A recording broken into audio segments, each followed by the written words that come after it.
officials, Lord, just let everybody have a safe day of racing. Father, I pray for all of us here, the fans that are watching it, Lord, let today just be full of wonderful memories. And Father, for our nation and the men and women that are defending the freedom that we are enjoying, Lord, we ask you to be with them, be with their families, watch over them, keep them safe. Father, may your peace and your presence just be with us all. In your holy name, amen. You can catch their tribute to Willie Nelson, Johnny Cash, and Waylon Jennings at the Cannery Hotel and Casino tonight at 8 p.m. Here to perform our national anthem, please welcome Highwaymen Live. Oh, say, can you see by the dawn's early light what so proudly we hailed at the twilight's last gleaming, whose broad stripes and bright stars through the perilous fight o'er the ramparts we watched were so gallantly streaming, and the rocket's red glare, the bombs bursting in air, gave proof through the night that our flag was still there. Oh, say does that star-spangled banner yet wave o'er the land of the free and the home of the brave? Race fans, make some noise for Highwaymen Live.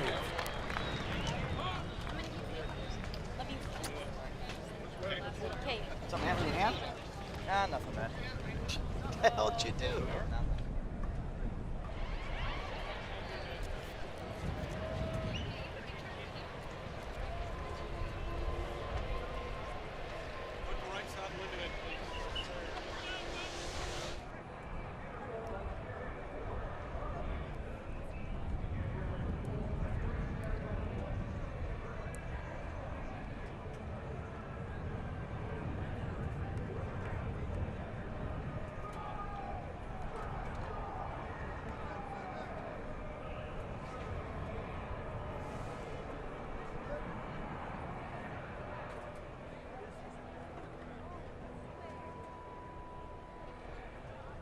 Approved adjustments. Okay. And that first stage is Brad, only you hear 40. anyone talk to? Yes. It's only 45 laps. Yes, so. he does. He's just not holding the mic up. You heard someone talk to you, right, Brad? Adrian, Yep. stop painting him up. Yes, gotcha. Thank you. So, what do you...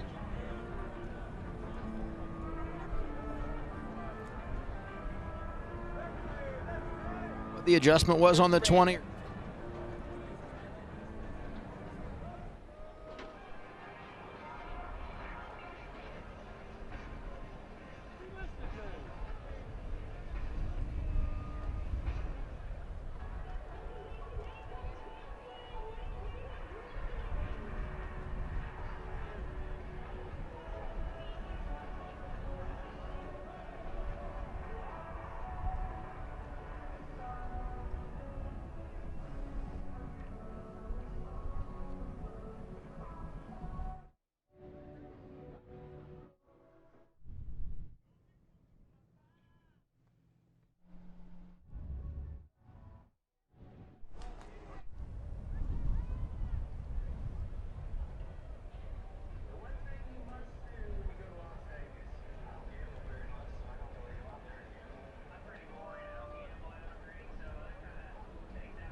It's crazy to think that you didn't used to have timing and scoring. You just picked who you wanted at a time. You never see a stopwatch anymore. Nothing has a stopwatch. Why would you need a stopwatch? I'll tell you something in a minute, though. So it's a wide open race and a wide open town. Race day on FS1 welcomes you to Xfinity Series racing from the Las Vegas Motor Speedway. Of course, the famous Las Vegas Strip is nearby. We welcome in the men who are going to be calling today's action. Adam Alexander, joined by our guest driver analyst, Kevin Harvick, Brad Keselowski. So guys, should we bet on a great race today?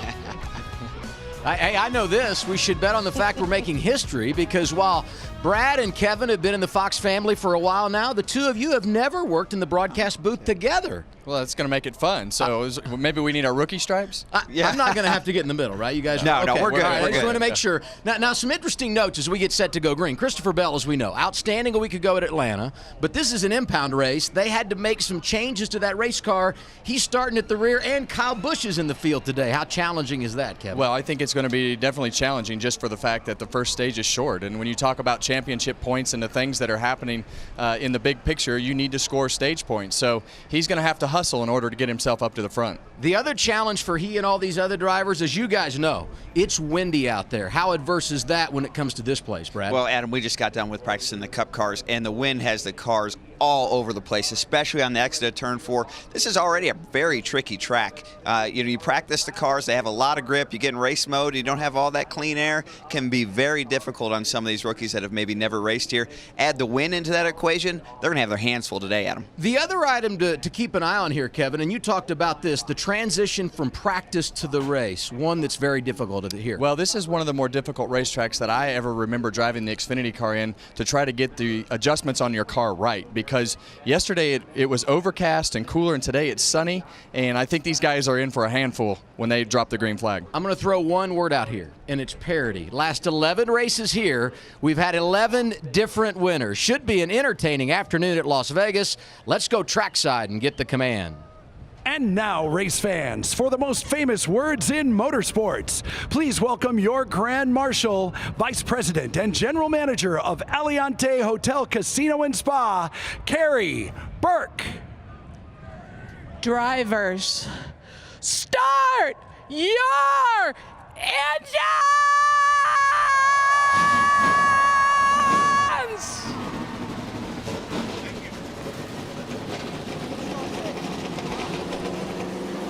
We got our money's worth on the command today. The engines have fired. We're set to go racing in Las Vegas, and Haley Deegan going to drive the pace car when we return on FS1.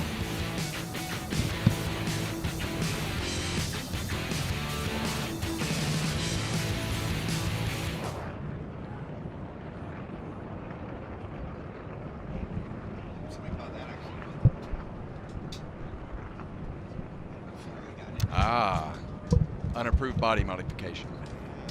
But that didn't even qualify. Yeah. Isn't that kind of weird to you? Yeah. Oh, I didn't even know Artie was here.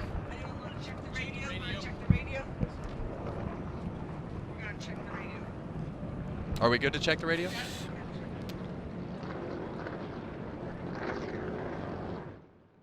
Yeah, gotcha. Simple.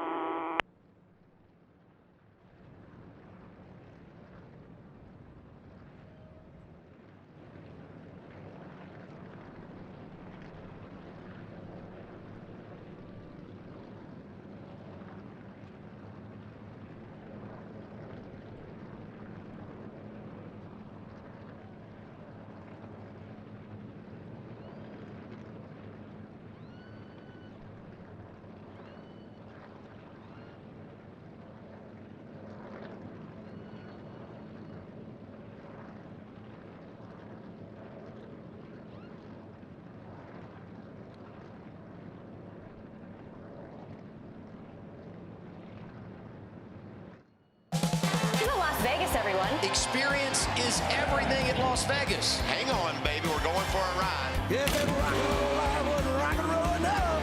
We are green in Las Vegas.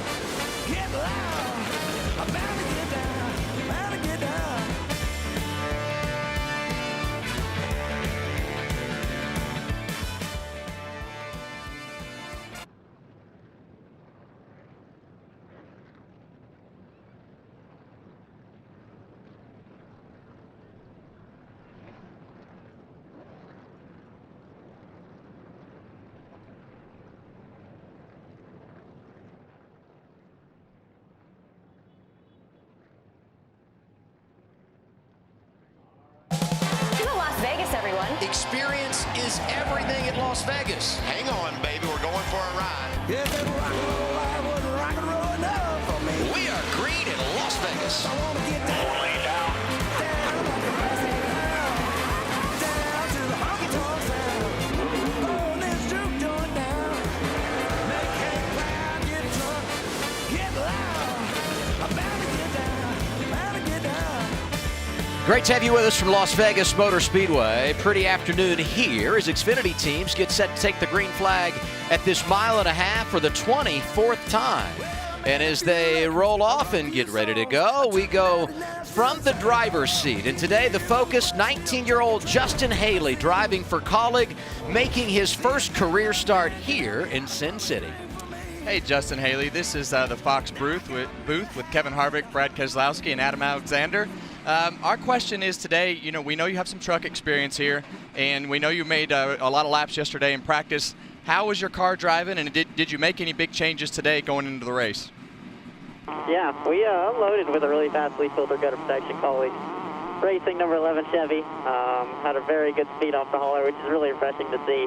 Been really fast in practice the past few weeks. So me and crew chief Nick Harrison, we've just been slowly chipping away at it.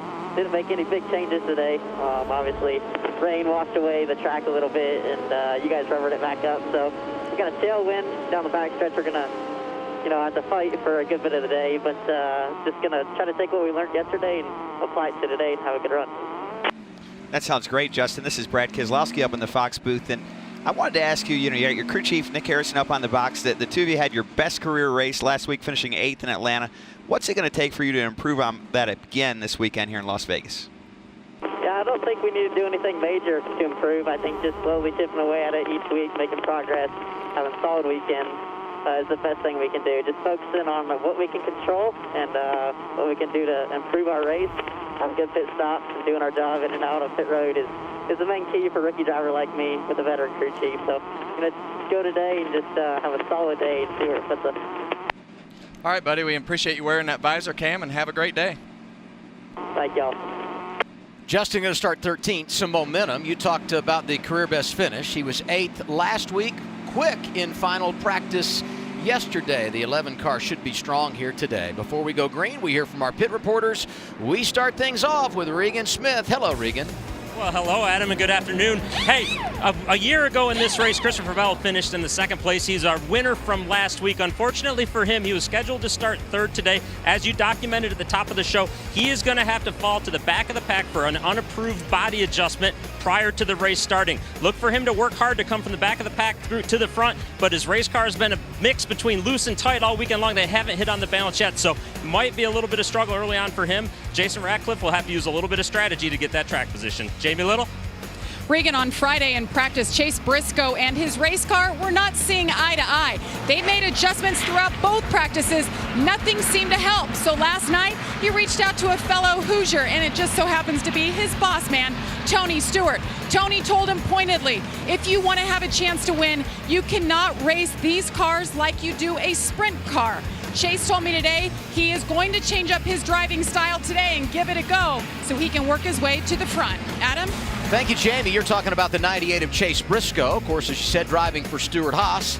I want to talk about his teammate, Cole Custer, starting on the pole. Qualifying rained out earlier today. That means Custer will go P1 and trying to get a victory here for Ford as we look at our Ford Performance Track facts. Ford has won 4 of the last 8 races here. And 3 of the last 7 going to Team Penske, and you were part of one of those. Got the weekend sweep here in 2014, Brad. Yeah, this is one of my favorite racetracks. It's truly a handful. When you look at it from the outside, it doesn't look like it's that difficult, but I can tell you in the car, especially the entry to turn 3 when it's not windy, can be very difficult. And today with the wind and the sun, got all kinds of conditions that are going to be thrown at these drivers. It's a tough track. The other thing I would say, Kevin, is we see the weather here is that the weather is so much different today than what it was yesterday during practice. Let's hear from the 7 team at Justin Allgaier. A lot of wind today, and turn 3 here is always a mess anyways on a start or a restart, let alone with 80-mile-an-hour wind. So, yeah, I'm not even sure what to tell you to do or what I should do, but just be mindful. I know you are. Yeah, I've pared it down since I got up here today.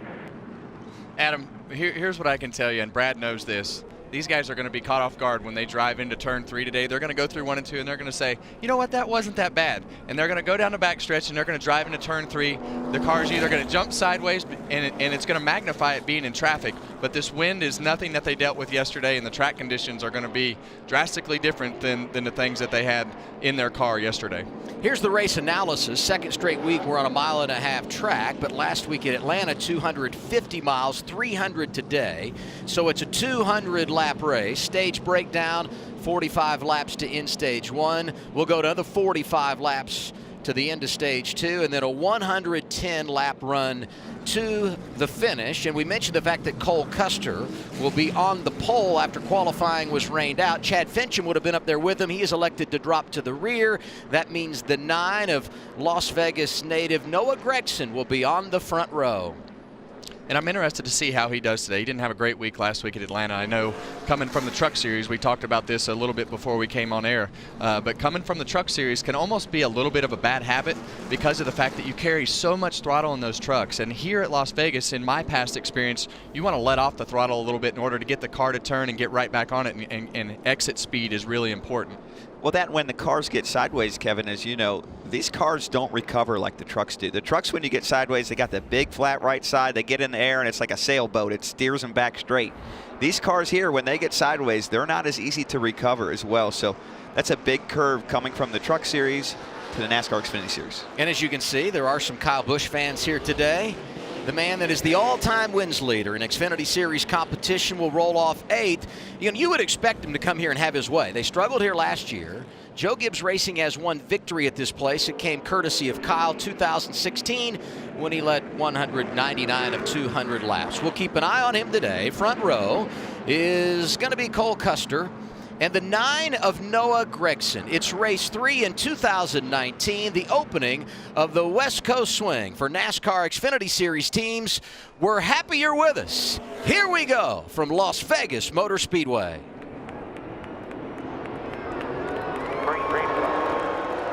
Big wheel spin with the 9 car. That was a great save, Kevin. Yeah, and you know, when those cars are piled up and everybody's trying to anticipate it from the car in front of them, it can really stack things up deep in the field. Right behind him in the 8, his teammate Zane Smith, who is making his first career start. Hey, welcome to the Xfinity Series, huh? Deal with those guys behind you trying to pass you on the outside now. And here we go into turn 3 and 4 for the first time with this big win. We'll see if we can get through it clean.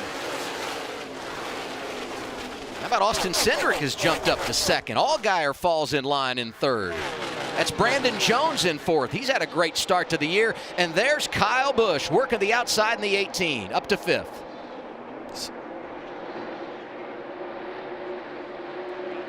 Yeah, you saw Kyle Busch. Nice and smooth behind. Kyle Busch got a little bit loose right there as he went off into turn 1. So it'll be interesting to see where these guys are with the handling of their car. Looks like he got just a little push here on this start as you see the replay from his teammate. Oh, now we got a wreck in 3 and 4. First caution going to come out early here in Las Vegas. It's the 35 of Joey Gase. Heavy damage to the right front of his Donate Life Toyota Supra. All right, talk to me, guys. I can't see a TV screen. Did you say we were in it? Yeah, we're done. It busted everything. That's the 90 of Donald Teege racing out of Canada for Mario Goslin. The 90 car spins out very early into the corner here, Kevin. Yeah, and that's what we were talking about before the race, that the way that the wind is blowing today, our Cup cars were very, very loose as we entered the corner, and that's really what you saw. Big hit right there, right in the driver's door. You hate to see that, but it's you know, it's one of those corners where it's already hard, and when the wind is blowing that direction, it's like the car goes through this transition of no air on anything as it changes directions in the wind. And that's an underfunded team. You wreck a race car. First event out west could be a difficult few weeks for them. Under caution early at Las Vegas. What do you think? Did the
5 laps in here at Las Vegas Motor Speedway for the NASCAR Xfinity Series. Top 5, Cole Custer. He's led every lap.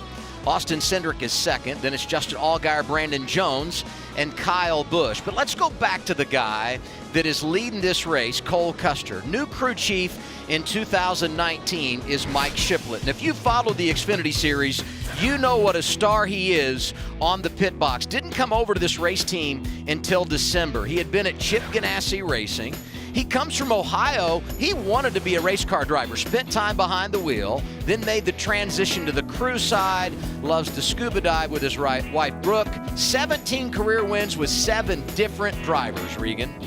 Well, 17 wins, and 2 of those wins came at Las Vegas 1 year ago. You like this racetrack, Mike, but a little concern early on there. Did your driver run over some debris from that wreck?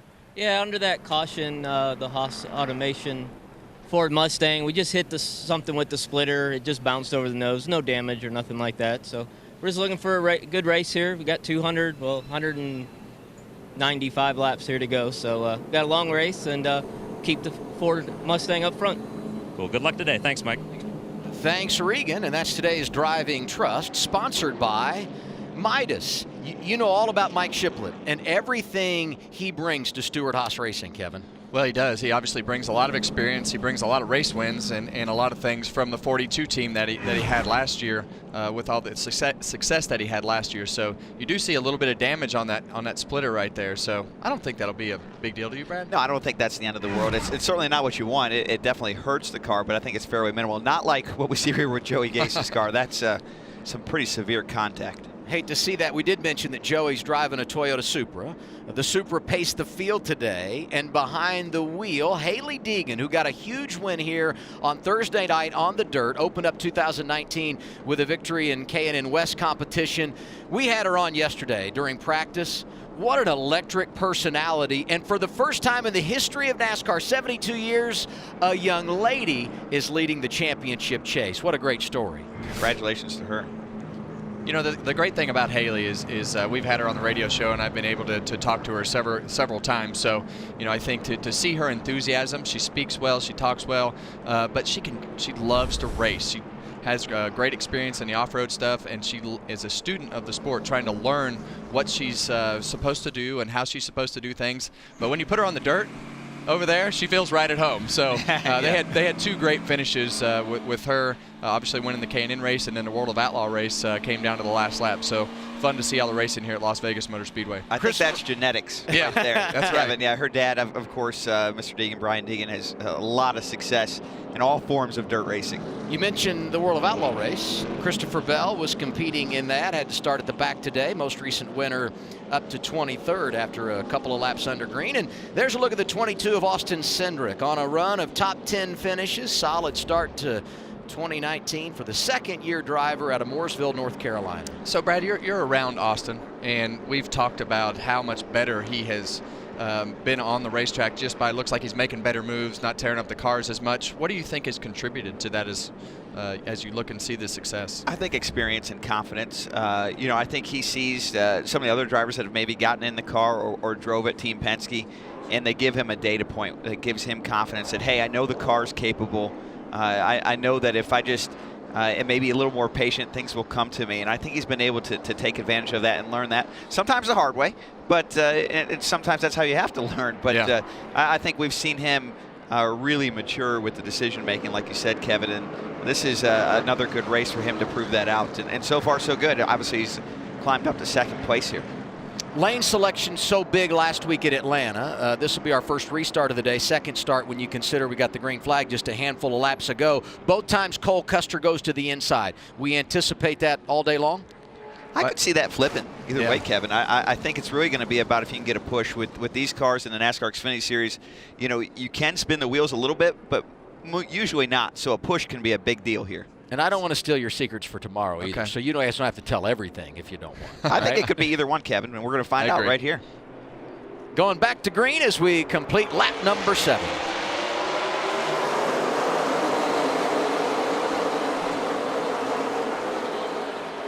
And there we see it, Kevin. Justin Allgaier with a good push on Cole Custer. Looks like that might clear him to the lead. It's going to be close here off the 2.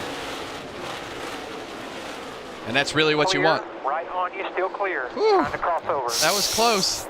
Yeah, and you know that you have to clear that guy on the outside who's going to hang on that quarter panel and get a run, but he went up there anyway, and it was obviously really close, and you see Cindric go back to the bottom, and you just got to make those close calls sometimes, and whether the spotter says it or you do it from the driver's seat, that was a close one. Couple of Fords out front, your teammate making this exciting. Cindric crossover trying to grab the top spot off of turn 2. But Cole Custer says not so fast. He's got the preferred lane on the outside of 2. If you can get to that outside, Kevin, and get this big run down the backstretch. Oh, but Brandon Jones coming with the big draft as well. Did you see Reddick get sideways coming off the corner in that 2 car? There you see him outside of Jeremy Clements.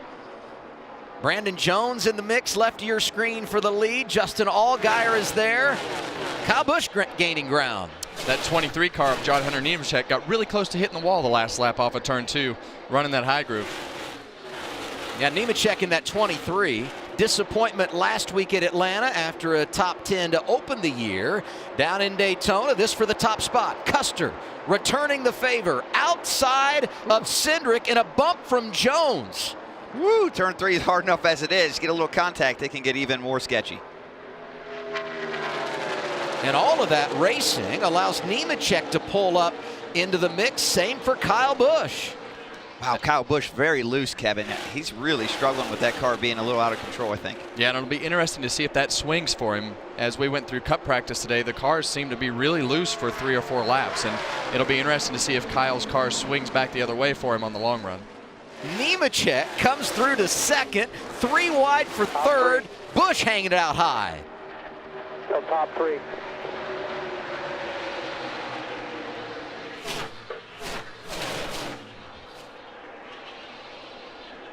I think it's starting to come in, Kevin. Yeah, that's just pure guts right there. Yeah, it was. And being confident in your car. And ability. And he made it stick. Look at all these young guys. You got Justin Haley, Noah Gragson, Nemechek, all rookies competing inside the top 10, and you knew this guy would be a player. Tyler Reddick, so good on the 1.5 mile tracks. Our reigning champion changed teams in the offseason, going from Junior Motorsports over to RCR. He's been strong early. What's an update on Kyle Busch in the 18, Regan? Well, he just came across the radio thinking something might be breaking on that race car. He wasn't exactly sure yet, possibly a loose wheel, so let's keep an eye if he's got to hit pit road in the next couple laps. Hands out the window. We'll see if he can get down. Inside, right at the bumper, inside. 2 more times. It's going to be hard here. Inside. And he's not going to get down this time. I don't see anything obviously wrong, but, you know, a loose wheel you can't see from the outside. And a loose wheel to start the race would be really, really aggravating because of the fact that those wheels should have been torqued in the garage. Meanwhile, his teammate, Christopher Bell, who started at the back, has worked his way to 16th. Here you see where he's trying to get down, and he just can't quite find that hole right there in front of his ex-teammate, Noah Gragson. 3, 2, 1. Unscheduled pit stop, 15 laps in for Kyle Busch. Won the Gander Outdoors Truck Series race in dominating fashion last night.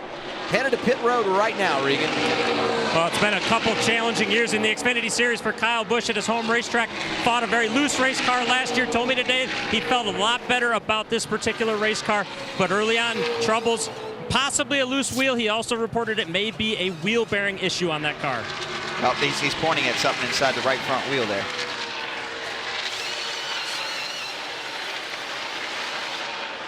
Meanwhile, Tyler Reddick continues his climb in the 2. You know, here's a team that's been playing catch-up all season long. Wins the pole at Daytona. Problem with a tire, had to start at the rear. Drives to the front, finishes in the top 10. Last week, started 12th. Worked his way into the top 5 at the end of the race. 12th is where he started again today. Reddick is 3rd right now.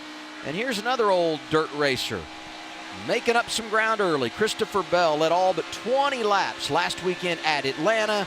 And he's now in the top 15 as we've completed 17 laps here in Vegas.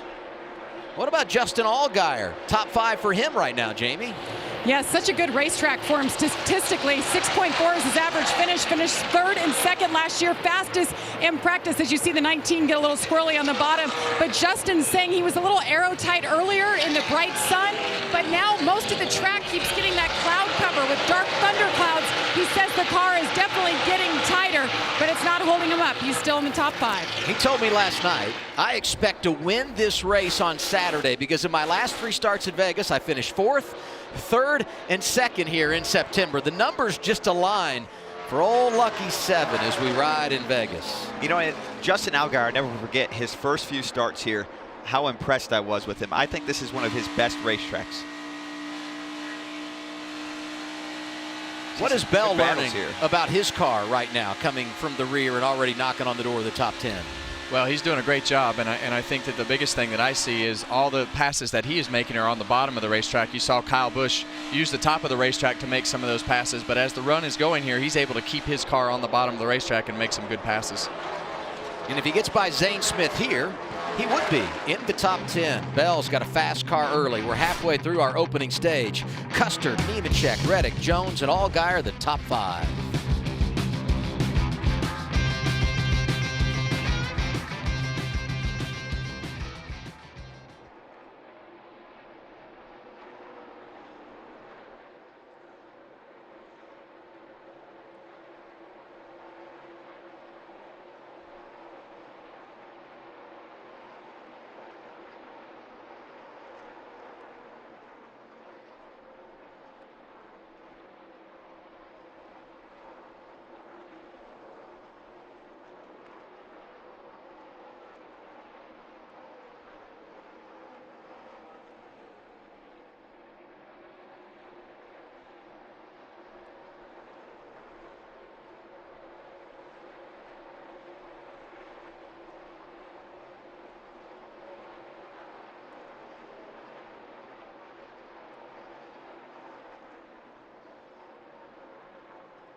Can somebody explain to me how that happened?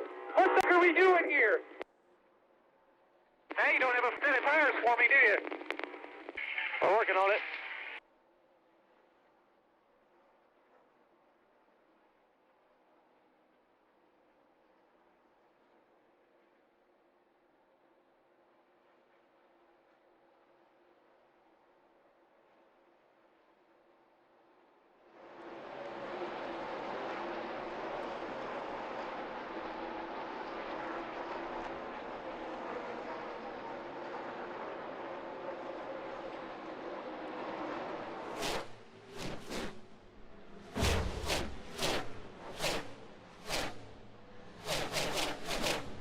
Yeah, and he's not going to get...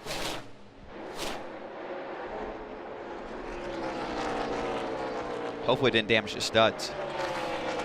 23 of 45 laps complete in our opening stage for the NASCAR Xfinity Series on a great day here in Las Vegas, Nevada. The climb to the front continues for Christopher Bell. Last week's winner has gone from the rear to 9th. That's the good news for Joe Gibbs Racing. The bad news comes in the form of Kyle Busch, 33rd, 1 lap down, loose wheel. The problem when he came down pit road, Regan?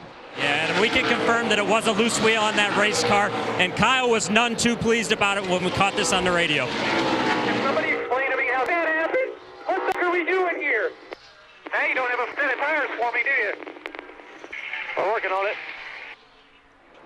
Frustration for him, new crew chief Ben Beshore. This is their first chance to work together, and now you're dealing with adversity out of the gates. Well, that's really the details of what makes a good and bad team, and when you see something like that happen before the race, those are just details that didn't get covered in the garage, and you have to torque the wheels, and to leave the wheel loose before the race, I can understand his frustration.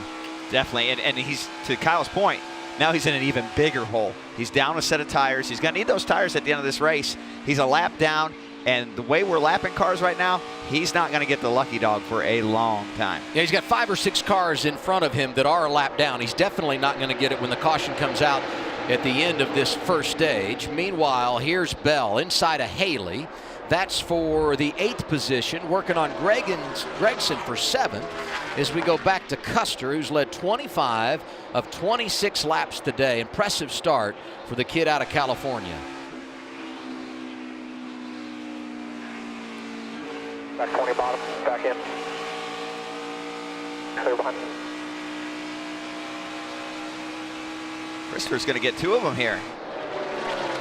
This car looks dialed in. Oh man, he could just hold that line so well through 3 and 4, and you heard Justin Haley kind of playing with the throttle right there, and now you see him up the racetrack in 1 and 2, and Bell is just glued to those to the line on both ends. With speed. He's going to get to the top 5 by the end of this stage. And, you know, the next guy he's going to race is Michael Annett. Let's celebrate driver 1. I mean, he comes out of starts the year with a win at Daytona. They were solid last weekend at Atlanta Motor Speedway. He and Travis Mack have been an outstanding pairing for Junior Motorsports. Well, and to come to a 1.5-mile racetrack and have the success, that's where you need to have the success, because that's where the majority of the racetracks are. So it's good to see him in victory lane, like we said last week, but to continue that success is great. Good battle here for second. You know, we've been talking about Christopher Bell. Who we haven't talked about is Tyler Reddick, who's drove all the way up from 12th to 2nd since the start of this race.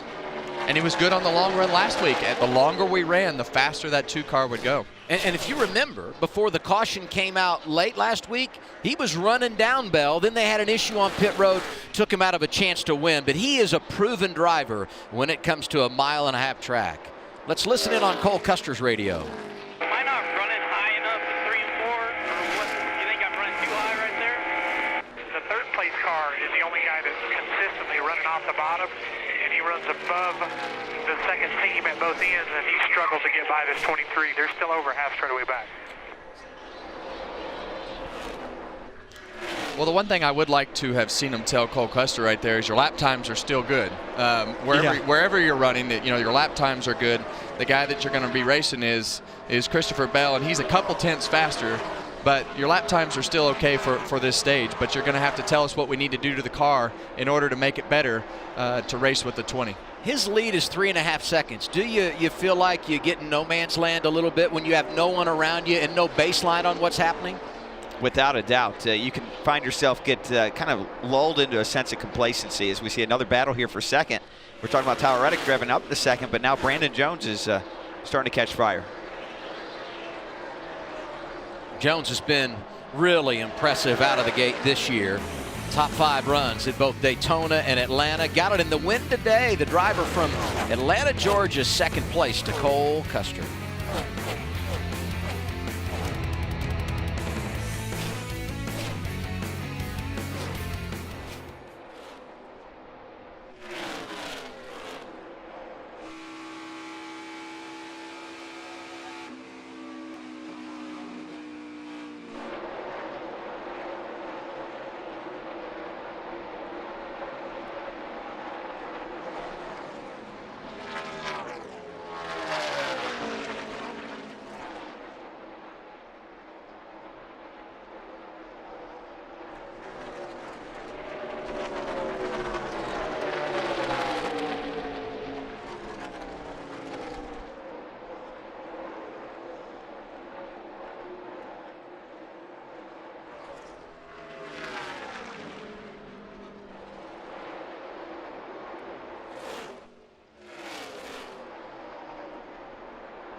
Great start today for Cole Custer here in Las Vegas. We've been having a lot of fun with our Xfinity coverage, playing a little game with these young drivers, dirt versus pavement. We've got them coming from everywhere. What do you guys see here? Well, the dirt guys never liked my opinion of it because I always thought dirt was for plowing potatoes.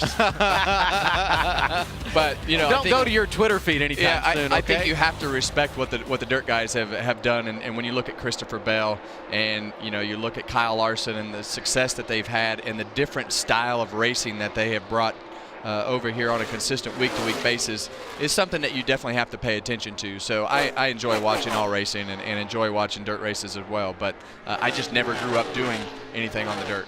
Same here, and I always felt like that the dirt guys have incredible car control.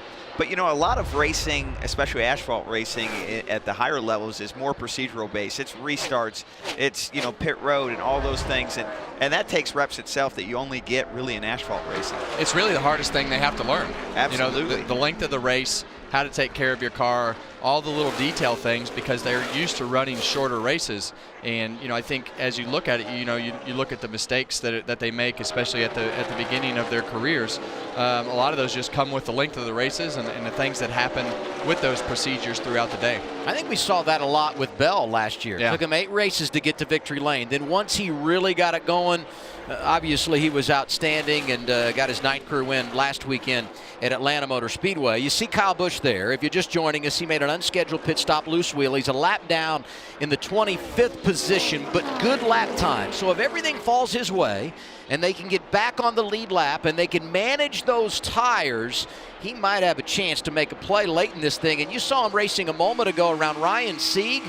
Sieg is 10th right now. He has been really good in the early portion of this race. And I think probably the big thing that I was maybe nervous about for Kyle was that loose wheel had damaged the wheel studs and they would get more loose wheels. That does not seem to be an issue. So by him pitting as quick as he did, he was able, Kevin, I think, to get the pit road and preserve his car and give them a chance to really fix it before it got too bad. And unless he gets another set of tires, if the cautions don't fall the right way for him, it could play to his disadvantage later in the race. But looking at his lap times, they better keep him pinned down for a while because he's got some quick lap times. Here's Cole Custer going to work on the 07 of Ray Black Jr. He will put him a lap down. Black currently scored in the 19th position. Brandon Jones second right now, Jamie. Really good run for Brandon Jones so far. I talked to him this morning. He's working with that new crew chief, Jeff Mendering. He told me in the offseason they spent a lot of time together in the simulator to understand what each other's looking for, the kind of feedback that Kevin needs from Brandon. And so far it's paying off. He's finished in the top 10 in both races so far. And he told me last week at his home track, that was one of those need to improve tracks, and they did it. They brought it home 4th. He had a lot of motivation coming into this race today. He started 9th, running 2nd. He's good. He's had one comment, said he's a little bit loose in 3 and 4. And that 4th place finish really does not tell the story. He finished 4th after getting a speeding penalty at the end of the 2nd stage. We didn't have any cautions, and he drove his way to a top 5. Real good effort for Brandon Jones, who's got tons of confidence right now. Well, the one thing that I also see are the Toyotas. You look at the 19 and you look at the 20 and you look at the 18. Those cars have a lot of speed. The Gibbs Toyotas for sure. They're flying, and it looks like Christopher Bell is going to have a tremendous rebound from starting in the back of this field to a top 4, maybe even better finish in this stage. I was worried about him scoring points, and heck, he's all the way up to 4th. Hey, great start to the year for Toyota. They won all 3 Truck Series races, 1, 2, 3 in the Daytona 500, and a great weekend last week for Christopher Bell when it comes to the Xfinity Series. So we've reached our final lap, stage 1. Cole Custer started on the pole, lost the top spot for just a lap to Austin Cindric, but he is dominated for the most part. 2.5 second advantage over Brandon Jones. Cole Custer going to get his first stage win of the year. Second place goes to Brandon Jones. Then it's Tyler Reddick, Christopher Bell, and John Hunter Nemechek.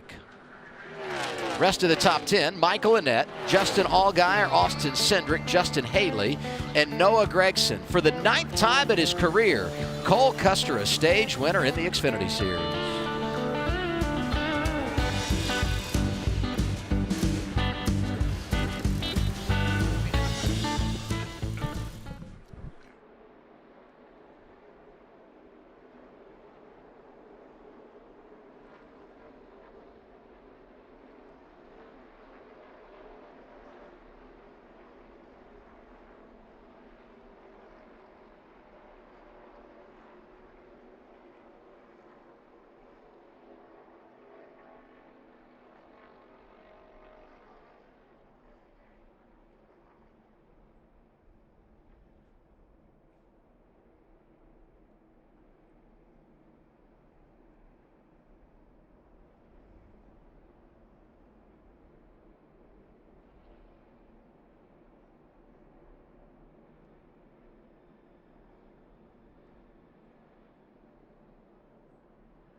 We can take the wave around. We have 30 laps of gas left here and hope for a quick caution, or we can come pit and we'll just be down a set of tires and race for the lucky dogs. Well, judging by my luck, I'd say we ain't got any, so whatever.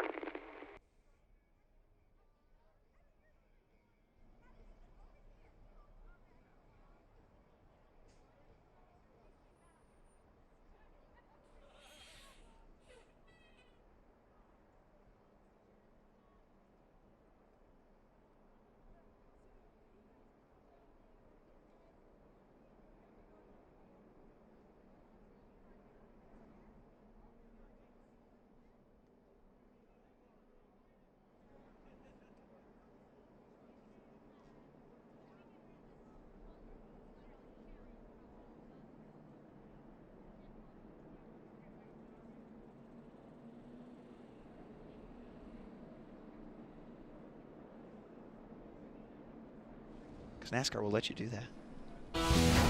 Stage 1 is complete here at Las Vegas. So let's go on this date, March 2nd, 1904. Dr. Seuss, born in Springfield, Mass. Who? Twist and Shout by the Beatles is released.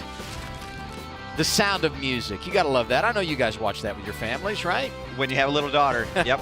Oh, and by the way, Kevin, wait, you've won at Phoenix? That happened in 2014. One of how many wins there? First win with SHR.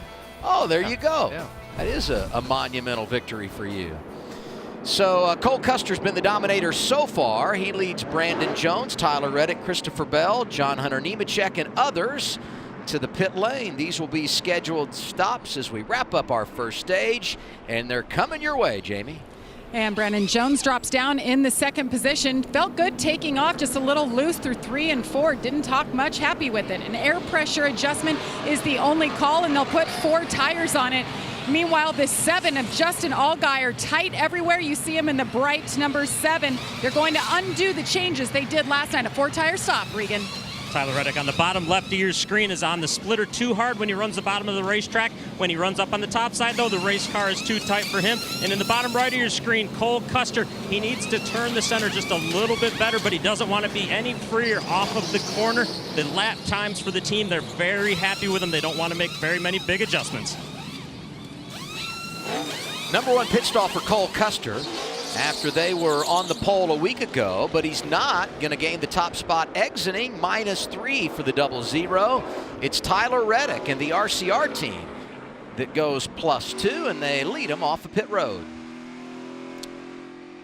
All right, let's see if we can get a word with Cole Custer. Hey, Cole, this is Kevin and Brad up in the Fox booth. Congratulations on winning that first stage there. Tell us about the racetrack. We saw you moving around, how your car's handling, and what you think so far. Yeah, I mean, I think our Haas Automation Mustang's been pretty good, especially on the long run, which is kind of what we wanted to come do coming here. But I don't know. I mean, I think we're going to have to deal with a little bit of dirty air here, but see if we can get back to the front. Seems like the top off of turn 4 isn't working that great, at least for me. I don't know if that's just because of the wind blowing that way, but I don't know. You have to make some moves to get back up there. All right, man. Thanks for talking to us. Have a good second stage here. Thank you.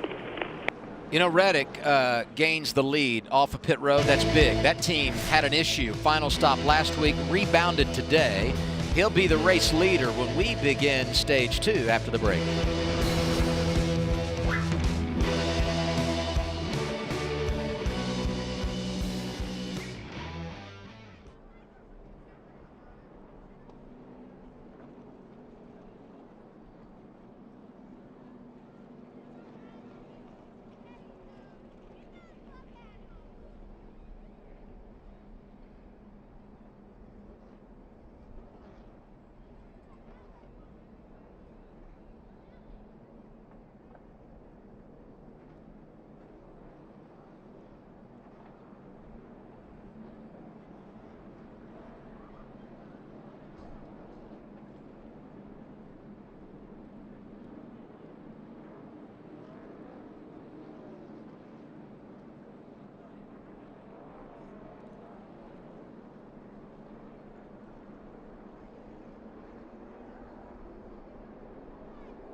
Welterweight world champion Showtime Sean Porter defends his belt for the first time as he battles top-rated contender Yordenis Ugas. It's live in primetime next Saturday, 8 Eastern, 5 Pacific, only on Fox. I noticed neither of you were volunteering to go with a boxing promo there. Bit of news here under this caution. Kyle Busch is 19th. He did take the wave around. Let's get an update on their situation after an early unscheduled pit stop. We can take the wave around. We have 30 laps of gas left here and hope for a quick caution, or we can come pit and we'll just be down a set of tires and race for the lucky dogs. Well, judging by my luck, I'd say we ain't got any. So, whatever. Well, guys, you heard right there. They had to make a tough decision as to whether they wanted to stay out or come get those tires. We are in Vegas, so I guess they figured let's go ahead and gamble with it, but they will not be able to make it to the end of this run without pitting if it goes green flag. So the 18 team really hoping for a caution flag here. Probably going to have to make a pit stop around lap 70. They need an early caution, and let's face it, when you're on limited sets of tires, you only have 4 laying in the pit box when you open up an Xfinity race here at Las Vegas Motor Speedway. An unscheduled pit stop immediately puts you in a big box. Well, and it's a small box right now. I'm just saying, or a small box, depending on what you're looking at. It's a very small box because really, you know, when Kyle said he doesn't have much luck, he needs a little luck right here because his only chance left is to have a caution early in this run. Yeah, and if he goes over by just the least amount, he'll go 2 laps down and he will not be able to recover from that. What the team really needed to do was get that other set of tires back on with a new wheel and get fuel in the car, but unfortunately that didn't come together. And we see our Xfinity fastest pit stops. Top in that category, Tyler Reddick, 13.9 for the 2 team. He will take the inside lane as the race leader for the restart to begin our second stage. Outside of him is Brandon Jones, John Hunter Nemechek restarting 3rd, Cole Custer going 4th in dirty air for the first time today. Keep an eye on him and his teammate on board with Chase Briscoe there, 13th after starting 28th. He's made up a lot of ground. Christopher Bell in the top 5 as we get the green flag one more time. I really like what Tyler Reddick has shown us in the first few weeks. With a new team and the things that they've done, they've been really impressive. He's got a great shot at winning this second stage too and keeping that up. He's not quite going to get the push, but I think he needs to clear for the lead here. And the one thing that we saw them fight a lot last week on that 2 car was the fact that they didn't get going as good as everybody else. So it'll be interesting to see how his car fires off right here compared to Brandon Jones on the outside and some of those guys behind him. The balance of the long run car versus the short run car. So far, so good. Reddick on point. Here comes Nemechek. Bell there as well.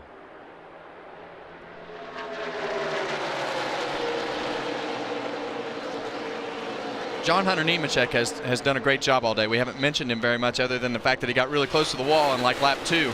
But he hung in there 4th or 5th in the first stage, and you see him get a great restart. I feel like that's one thing that truck racing really teaches you how to do well, is to really work on your restarts, because that's something that a lot of these truck guys are really good at when they move up. And you would kind of expect Nemechek to be good here. His only Xfinity win came last fall at Kansas. Another 1.5 miles, 3 wide for position. Zane Smith, the rookie, first career start using the apron in that 8 car. That's aggressive. Driving up, trying to battle for 9th position here with Austin Cindric and his teammate, Justin Allgaier. Justin Allgaier is going to have a run on the high side here.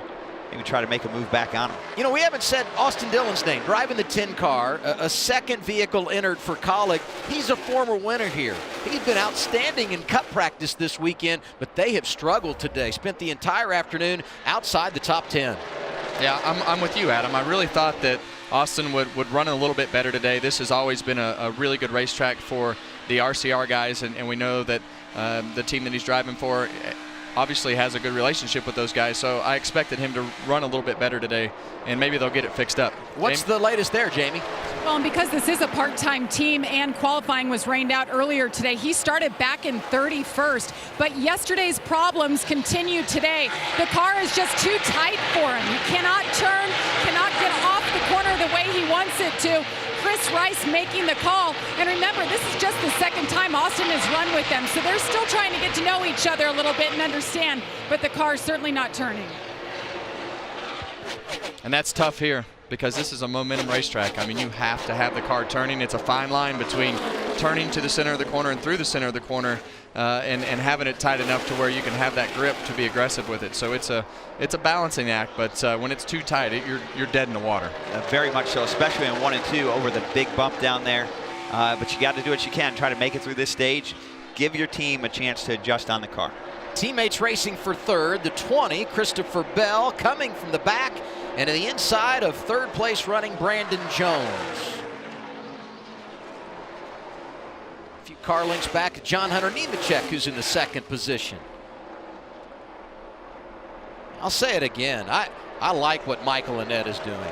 And such a great story for his crew chief, Travis Mack. Last year, working on that 95 on the Cup side for Levine Family Racing, lost his job, didn't know where he was going to go, landed at Junior Motorsports, and he has really hit it off. Here we go. Going the wrong direction and sideways. That's the 22 of Austin Cindric. Stay in it. Now lock it down, lock it down, lock it down, lock it down. And this is exactly what Kyle Busch needed. This will put him back on the lead lap, and boy, talk about a game-changing moment. Got to have some of that luck while you're here in Vegas. Wow. And he can definitely change his tune on the luck, because he got a little bit of luck right there. And that was contact. A little bit of damage to the back of Austin Cindric's car, but I don't think it's that bad. it looked to me like, Kevin, that the 8 car of Zane Smith, making one of his first starts of his career here, gets a little loose underneath him and just kind of uses a little bit of racetrack to save it, but Austin Cindric was there and he clipped him. Austin doing a good job of making the least amount of damage possible in what could have been a bad situation. And it kind of lures you into driving the car hard and when you're new and not really knowing what the cars are going to do. And when you're underneath somebody, it just jumps out on you for the first time and you have to chase it up the racetrack, and that happens. The view from Justin Haley's bumper. Cindric was running inside the top 10. He led a lap early in this race. Yeah, and where you see that car go up the racetrack, there are some huge bumps in the racetrack right there that make the car move around a lot. So if the car gets loose right there, it just naturally goes up the racetrack, and as a driver, you chase it. So it's kind of all happens pretty quick. You see the hood flaps come off Austin Cindric's car. That's going to be a big deal for them. That'll really hurt their performance. He doesn't have a lot of damage. That's the biggest damage on the car right now. Those are very hard to fix. The good news for this team, only 19 cars on the lead lap. So if they can get it buttoned up, he'll have a chance to climb back up toward the top 10 where he's finished in 5 consecutive races. The bad news is I don't believe NASCAR will let you race without the hood flap. So they're going to have to figure something out to get that hood flap reattached. At Daytona and Talladega, will they let you race without a roof hatch? Because unfortunately, I can attest that no, they will not. That was mean, wasn't it? It was a little bit. That's okay. I got it thick skin. But so Austin's going to have to come down here and get new tires on his car, and we'll see if they're able to fix those hood flaps. Remember, he's on a big streak here. We have 5 races of top 10 finishes going back to the end of last year. So getting these fixed will be important for him to keep that streak going. Well, and his crew chief, Brian Wilson, has a victory here at Las Vegas. Did it with Joey Logano a few years ago. How difficult, put in perspective, is changing this, doing this maintenance in the middle of a race? This is not something we often see. Well, they're obviously prepared, so that's a good start because if you weren't prepared for this, it would be a really big problem to not have the hood flaps prepared. But you see them putting the screws in, it doesn't look like it's going to be that big a deal. Yeah, we're very prepared for this. The Fords have been having a lot of issues with the flaps and spins, so the teams have kind of came prepared for that in all the series. Let's watch it one more time, and we'll keep an eye on this thing spinning. And watch just in front of the driver there at the base of the windshield. You see those hood flaps? What those are meant to do is evacuate air from underneath the car, so when you get sideways, the car doesn't take off and fly. Keep in mind, a race car is going around 180 to 200 mile an hour around these racetracks, and it'll fly when it goes backwards, so this keeps them on the ground. What's up, Jamie? They're on pit road. Well, Austin Dillon, I talked about how tight the car was. They just decided to come down, make an adjustment. 2 rounds on the track bar. They pulled some tape. No tires, Regan. Well, Kyle Busch will finally get those tires that he needed the last run, as well as the fuel, which is going to be more important. This is going to be the scuffed tires that came off of the car earlier in the race. They got that right front back as you see them putting the lug nuts on the wheel because they didn't have time to glue up this set of tires. They just got it back from Goodyear, so they'll put these scuffed tires on and he'll get his race restarted. We'll see where it cycles out, but he should be somewhere right around 19th or 20th on this restart.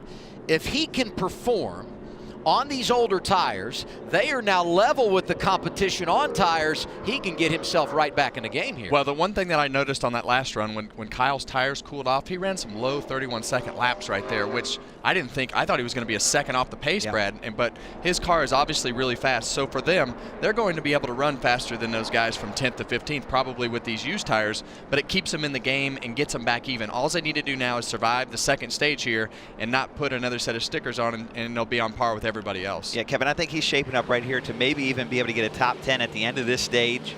And that will put him in position, like you said, for that final stint, to be able to make a challenge with Reddick, Nemechek, and Bell, and Jones and Custer. So I think we got about 6 cars right here who have really stood out the entire race. Kyle, unfortunately, hasn't had a chance to show that.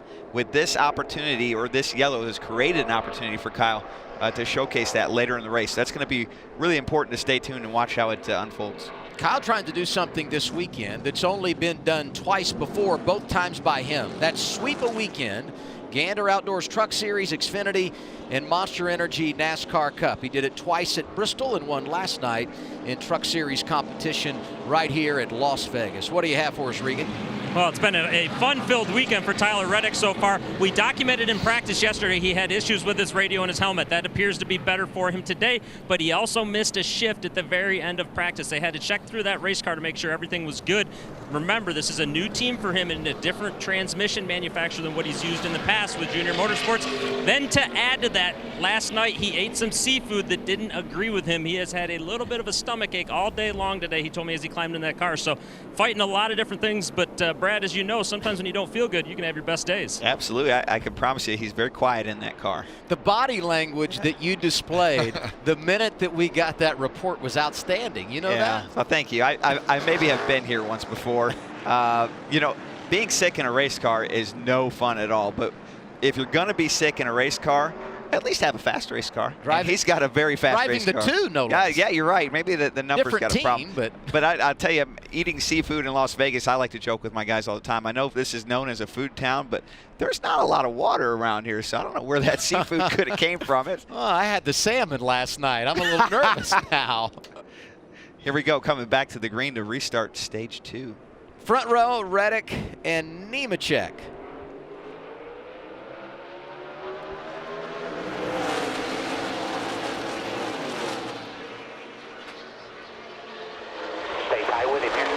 How about the shot Brandon Jones gave Nemechek in that outside lane? Nemechek did a really good job. Those guys taking off to be able to stay even with Tyler Reddick. And now you see him get that accordion push down the back straightaway. His help kind of went away from him on the top. And you see the bottom shoot back ahead right there. Gregson working that high lane. Middle going to Justin Allgaier. Well, I'm really happy that Noah Gregson's having a better week this week, and I think that goes to show you just kind of how tough Atlanta is and the things that you have to do to get around that racetrack. But he's had a good first stage and doing really good here in the second stage. Kyle Busch with a killer restart. He's all the way up to 12th, now passing for 11th. Zane Smith, who was part of that last caution, and maybe even will get 10th by the end of this lap. His tires, of course, already had 10 to 15 laps on him. He restarted 19th. But they're cool tires. I always feel like that makes the car have just a little bit more grip when the tires have completely cycled and cooled off, Kevin. And I always feel like at this racetrack, a used cool tire really takes off well for the first 4 or 5 laps, so sometimes even better than a sticker tire. Yes. But his car was really fast, and he's showing it right here. He's up to 10th, over under on where he's going to be running at the end of stage 2. That's 25 laps from now. What do you guys think? Well, the one thing I can tell you, Kyle Busch is mad. And when he's mad inside that race car, it becomes even worse for everybody else because he's probably quiet right now and doesn't want to say much more. You ever drive angry? Oh, yeah. I would drive better mad. Let's crank it up halfway through our second stage.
If you're just joining us on this Saturday afternoon, happy to have you with us live on FS1 from Las Vegas Motor Speedway with Kevin Harvick, Brad Keselowski.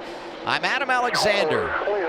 It's race 3 for Xfinity teams. 3163, one back.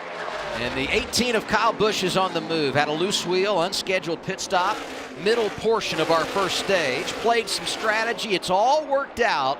And I would say based on the lap times and the fact that he's running 7th, he's going to be a real player going down the stretch. We're not even to the halfway point of this race. Well, when you put him on even tires with everybody else is really when it's going to show up, and you'll have to wait till the end of this stage. But right now he's doing a very good job with 14, 15 lap old tires that he started on. Well, the great news is they've managed the tires in a way that from here on out they are level, and that's when you're really going to see how fast that race car is. Right now the man in charge is Tyler Reddick, 25 laps complete in stage 2.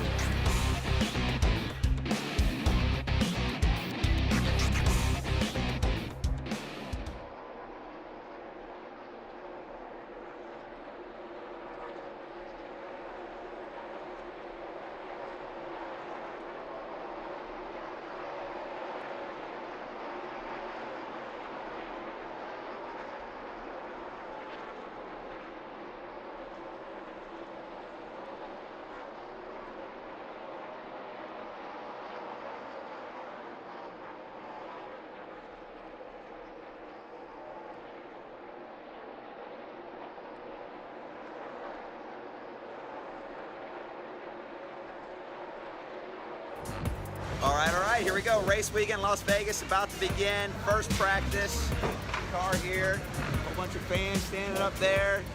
Hopefully we'll have a lot of speed. Don't worry, I'm feeling a lot better from Atlanta. We won this race last time we were here in the fall, so let's see if we can do it again. As you can see, it's raining in the desert, a lot of rain. So the team's inside working on the car. I'm kind of in the bus lot, twiddling my thumbs, trying to get ready, which means lots of time to study notes and try to act like I know what I'm doing. But no, seriously, it's we'll get out there hopefully this afternoon, dial it in, and be able to get our car from 19th to 1st. Same place we started last week in Atlanta when we won. Let's see how it goes. So the rain has ended, and now it's time to start final practice. Got my car, garage area, see some fans, people everywhere. And so we're gonna run hard for about an hour, try to learn a few more things to dial our car in, and then I'll be up in the Xfinity booth. Come check us out.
Let's take a look at the top 5 here at Las Vegas Motor Speedway for the NASCAR Xfinity Series. Tyler Reddick in the top spot. Second now is Christopher Bell. Best he's been all day. Of course, he won last week at Atlanta. Had to come from the back this afternoon. Then it's John Hunter Nemechek, Cole Custer, Justin Allgaier, but the 7 under attack, forget it. Old tires, no problem. Here's Kyle Busch in the top 5.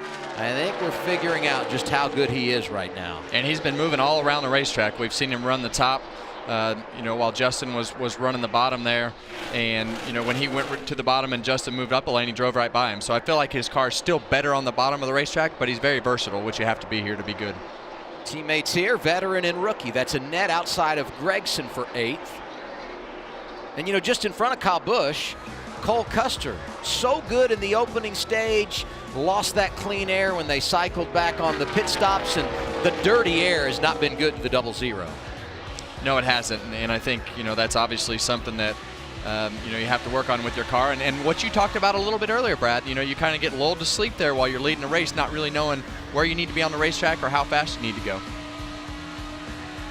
Here's a cool stat I'll get in before Kyle Busch gets up there and screws this whole thing up. Top 4 right now in this race have won the last 4 races on 1.5-mile tracks. As we took a peek at Austin Cindric, they stayed on the lead lap. He's 15th right now. And this for 10th, Gregson, Haley, and Sieg.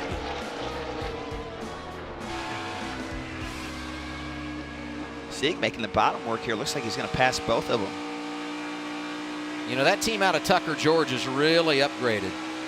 Started the season 4th at Daytona, 11th last week at Atlanta.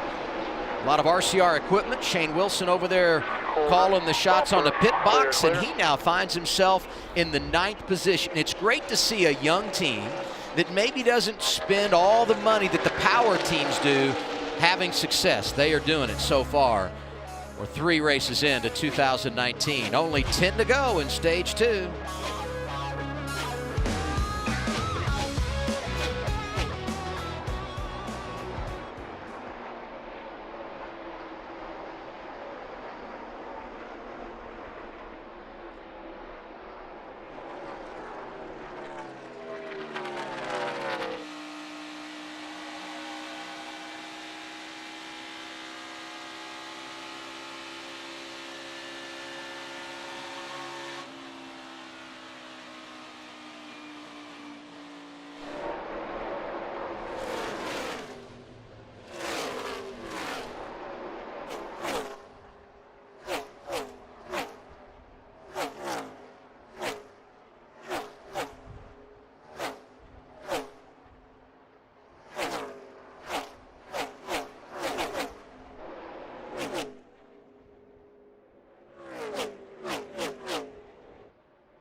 Stage 1 here at Las Vegas Motor Speedway was all about Cole Custer, who led 47 laps so far in the race this afternoon. And stage number 2 has been the Tyler Reddick show. The driver from California, the reigning champion, has the deuce in the wind, a 1-second advantage over Christopher Bell with 4 laps remaining.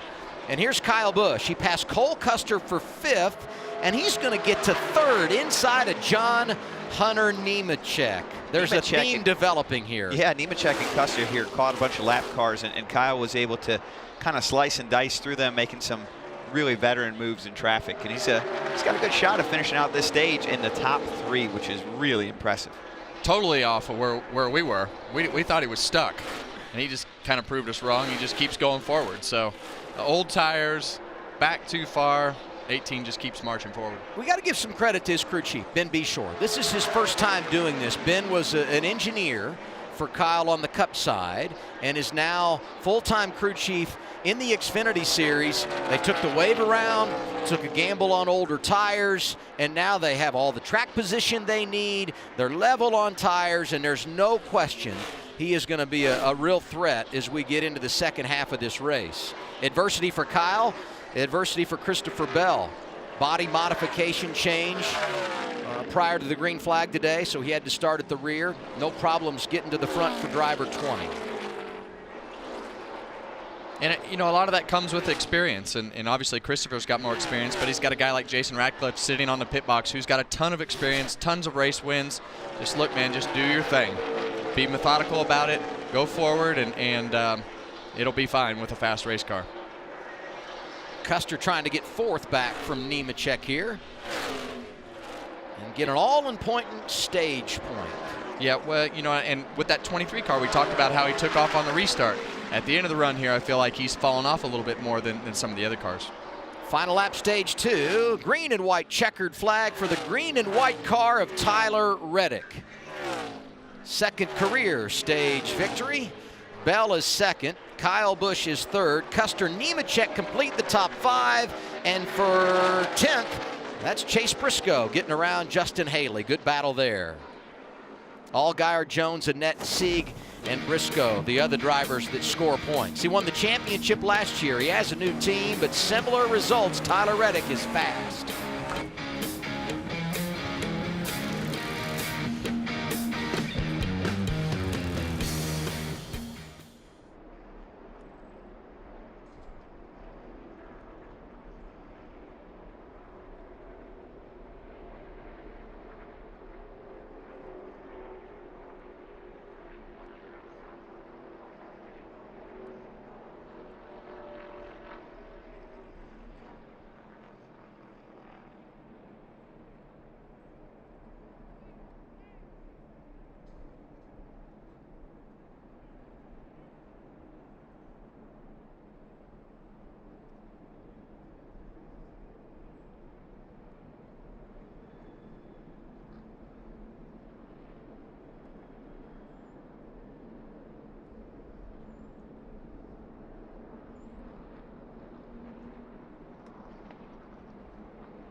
Closing on the halfway point for the Xfinity Series here at Las Vegas Motor Speedway. Under our fourth caution, this one comes out to end stage number 2. Our top 5, Tyler Reddick, Christopher Bell, Kyle Busch, Cole Custer, John Hunter Nemechek. And as we get set for pit stops, let's run down the top 10. Justin Allgaier, Brandon Jones, Michael Annett, Ryan Sieg, and Chase Briscoe. Good comebacks for Briscoe, Busch, and Bell. We'll see what happens on the pit lane here. They're in for stops, Jamie. And Justin Allgaier in 6th right now. He said he's just so tight from the center exit. He said the faster I go, the more numb the front end is becoming. So it's not responding to change. They're going to take another swing at it here, including an air pressure adjustment. They'll fill them up with Sunoco fuel and 4 tires. Regan?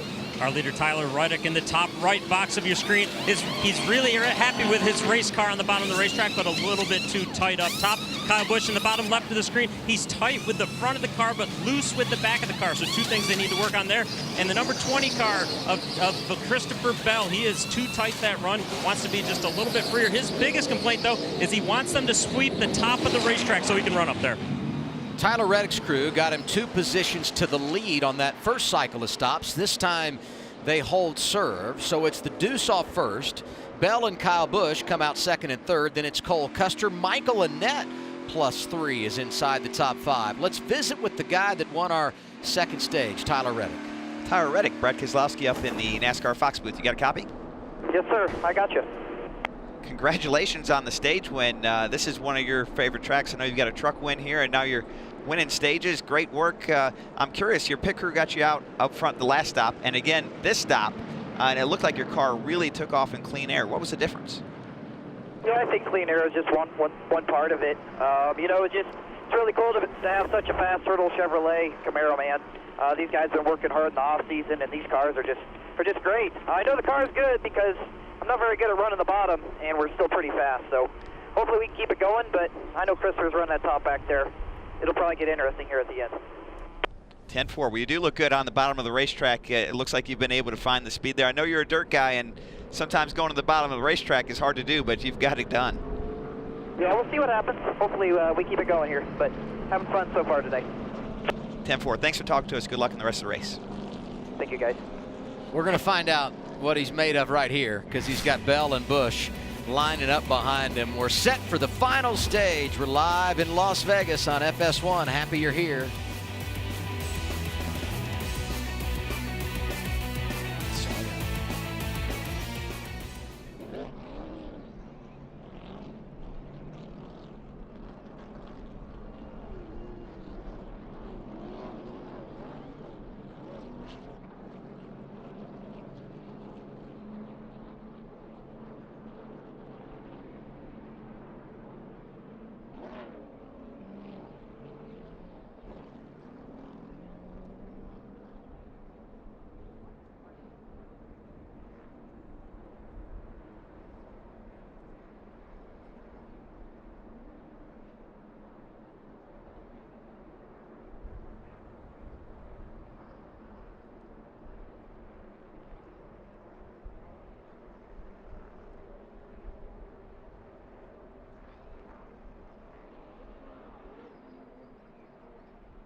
I know. So you had a busy off season, started a new romance. Oh, that's past news. So you're all singled up and everything? Yeah. Okay, so. Ladies, if you're watching, hit me up on Instagram. We'll go out to a dance bar, our first date, and you guys can see. You've become a little bit notorious for getting out of the race car and maybe losing your lunch slightly after victories. I threw up after Martinsville. A little embarrassing. Is that a regular thing? So when I get out of the race car, if I win the race, my heart rate is through the roof. Heart rate drops, adrenaline wears off, and then that's when sometimes the lunch comes out. If I'm throwing up, that means that I'm winning. So. All right, well, Noah, we appreciate you walking and talking with us. Ladies, I guess check him out on Instagram. He'll have all his dance moves up there pretty soon. That's right. That's right. At Noah Gregson. Make sure to follow.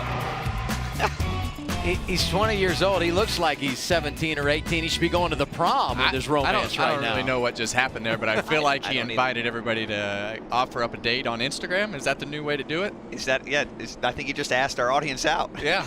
You and Delaney just celebrated a big anniversary. We did. Was yeah. it 18 years? 18 years, yeah. Whoa. We got married here in Las Vegas at the Rio 2001. God bless Delaney. Yeah. All I can say. Chase, just from my perspective, looked like you were eating the line up pretty good, especially 3 and 4 those last few laps. Yeah, kind of found something down there, I think. 10-4. We want every lap like that this round. Every one of them. Got to be disciplined.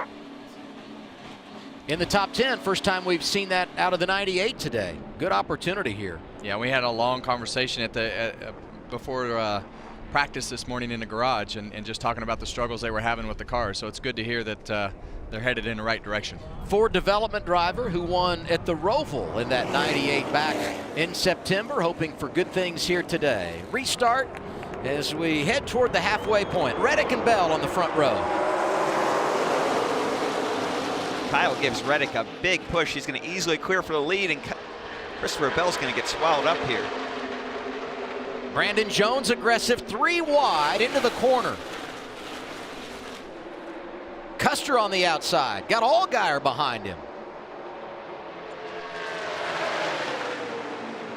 Wow, what a turning point from 50 laps ago. Kyle Busch buried in the 20s. Now here he is competing for the lead. How much are we going to learn here about Tyler Reddick? A lot. I think this is a big moment for him and this team. You know, switch teams during the offseason. We've talked about and covered it, but now he's got, you know, arguably the best driver that's ever ran in this series on his bumper with new tires and maybe a little angry. So his ability to hold him off here, if he can do it, will really speak volumes to why he's a championship race car driver. Literally raining everywhere. Yeah, we saw some sprinkles. We'll keep an eye on that. Qualifying washed out this morning, lost our first Cup practice of the day, so there has been, surprisingly, some precipitation in the desert this weekend. Who was the last driver to win an Xfinity race in the desert when it rained? That's a good question. That's a really good question. Well, Brad, it's disturbing that you don't know because it was you last year at Phoenix. Really? Okay? Oh, wow. I forgot about that one. Thanks for reminding me. I need you to come around with me all the time and tell me these things. Cole Custer working back toward the front. And here's a big mess around 10th.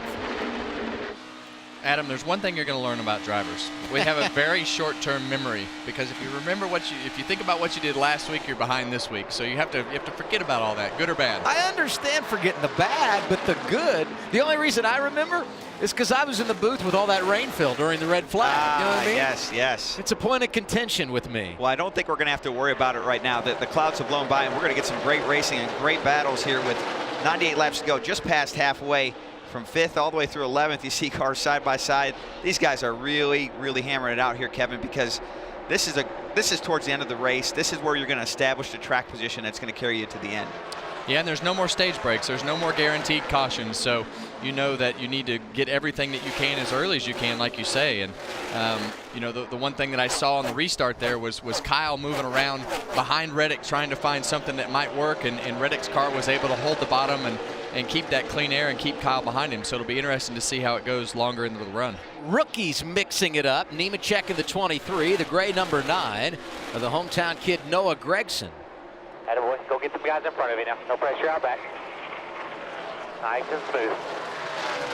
Michael Annett in the 1. Mentioned he won at Daytona. Grew up in Des Moines, Iowa. He wanted to be a professional hockey player.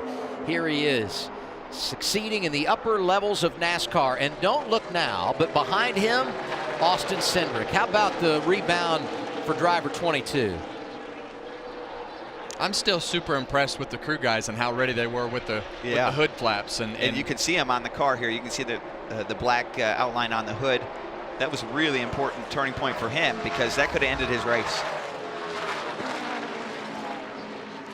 You know, we talked about the rain. It appears to have died down, but the wind looks strong as ever. Regan, what do you feel down there on pit road? Well, it really is, Adam, and I think that's almost as concerning as this rain. The rain's been spitting now for about 10, 15 minutes, but the wind is getting really erratic and really strong as it's been all day long down here. Let's give credit where credit's due. Short run, long run, doesn't seem to matter. The 2-car is strong, and keep this in mind. RCR didn't win in 2017. Only had one victory a season ago. New address for Reddick, and he continues to deliver.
Pit road is very tricky here. I think it's part of the sand in the desert. Makes it pretty slick. Pit boxes are really slick. Mind your P's and Q's and not really overdrive the equipment. There's a lot more to lose for sure. Pit road's really hard. You're trying to maximize your lights and go as fast as you can without speeding.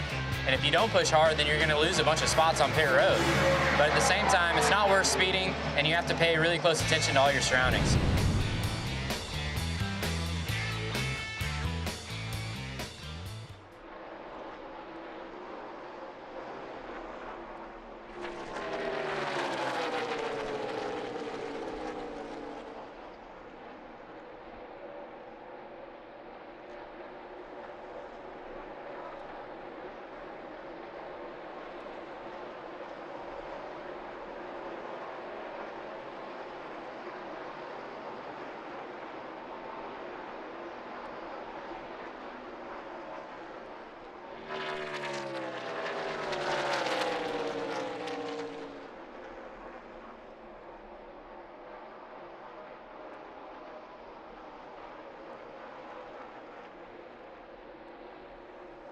On you there, stretching out to 1.5 on exit.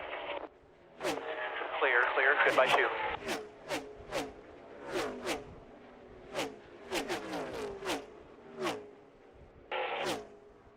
One back, 1 lane higher.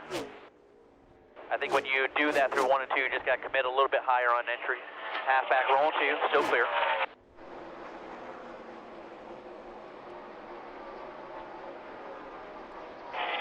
On the top, 1 back. Half back. Got to run up to you here on exit. Up to your bumper pushing. Outside bumper. Quarter.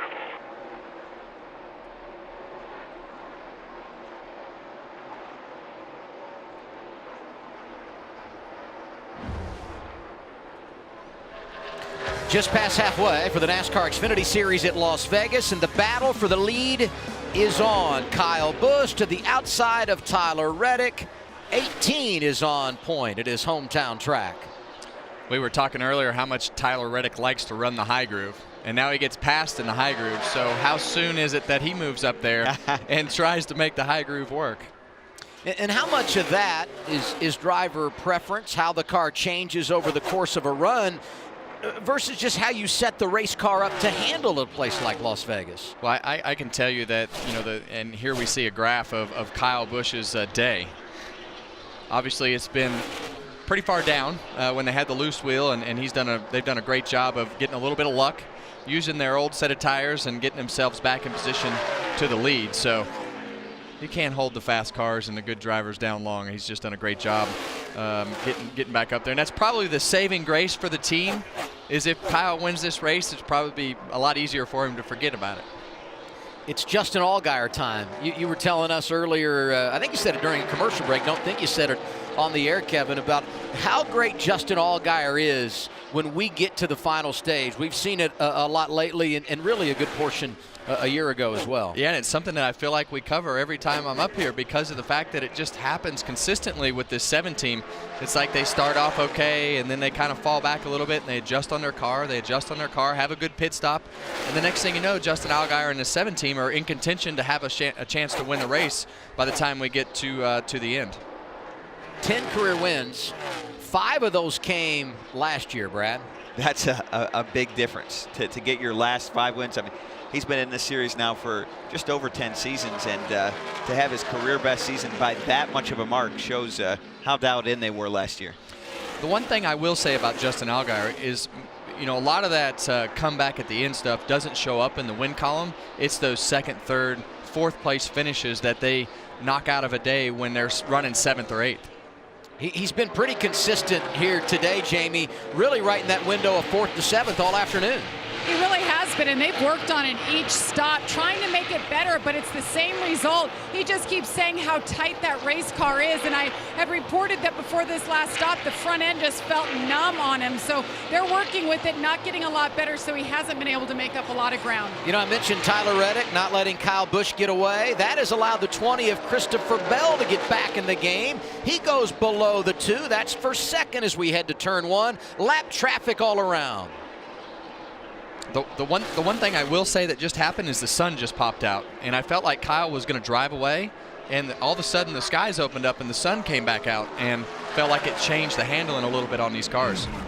Let's go back and look at the lap traffic. I believe it's the 0 of Garrett Smithley running 21st, and that really did create a hiccup for Kyle Busch, almost allowed Reddick to get the lead back. It looked like the 0 car, Garrett Smithley, pushed up a little bit on exit, and Kyle wasn't ready for that. Sometimes it's hard when you're that much faster than another car to predict it. And then Christopher Bell, he capitalizes on all of this. In one big bite, he's going to make a run back towards Kyle here. And now problems for Justin Allgaier. What's the issue for the kid out of Illinois, Jamie? Well, Adam, just as I was reporting on him, he's now dropped back to 9th. He thinks he's gone down a cylinder. He's trying to figure out from inside the car what he can do to help it. They're telling him to flip switches. Brad, Kevin, what are some of the things as a driver you guys are doing in this moment? Well, the biggest thing you're trying to do is analyze the problem, but you can see the smoke coming out of the back of the car there, so that's never a good sign. Here's what they're saying on the radio. Yeah, there ain't much we can do, Brad. Just ride it out right here. At the voice of Jason Burdett, the crew chief that's been with Justin since he came back to the Xfinity Series driving that 7 car for Junior Motorsports. There's a look at Jason. To Jamie's point, the Cup cars, you can do a few things with fuel pumps and so forth and cycling the batteries. The Xfinity cars have a completely different ignition system in it. You can maybe go to a backup ignition system, so you hear him saying it's done. It doesn't sound like it was an ignition system. It sounds like it was something inside the engine. It was hanging on in the top 10, but you saw him drifting back. You heard him say, bring it to the garage. He will be done after finishing 2nd at Daytona and 3rd last weekend at Atlanta Motor Speedway. 81 laps to go at Vegas. It's Kyle Busch, Christopher Bell, and Tyler Reddick, your top 3.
I want to get my partner's opinion on this. I think this is really impressive. Kyle Busch is the only driver to sweep a weekend when it comes to the Gander Outdoors Truck Series, an Xfinity race, and a Monster Energy NASCAR Cup Series event. He's done it twice, both at Bristol, once in 2010, once in 2017. Before I get your reaction to that feat, how about this? A rainbow and a Ferris wheel. This is nice, huh? Yeah, I mean, we really appreciate Marcus Smith lining all that up for us, you know, to line up with the Ferris wheel and everything. So, looks cool picture. What about the weekend sweep? And I know both of you, even if he wins today, are going to say, I'm going to take care of business. No way he gets all three this weekend. I'm going to win it tomorrow. But how would you put in perspective what he's been able to accomplish winning 3 races in 3 days like that? Well, there's just so many things that can go wrong, Brad. I mean, you know, from pit stops to driving the car to just getting your car to go fast enough to compete with everybody else is hard enough in one series, let alone 3 of them. So, you know, obviously doing that both times at Bristol is really quite a feat, that you don't hit something or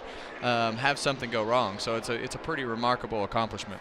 I agree. You know, I think winning those and getting all those teams to line up, all the stars to line up, and is something. But I think you got to give a lot of credit to him.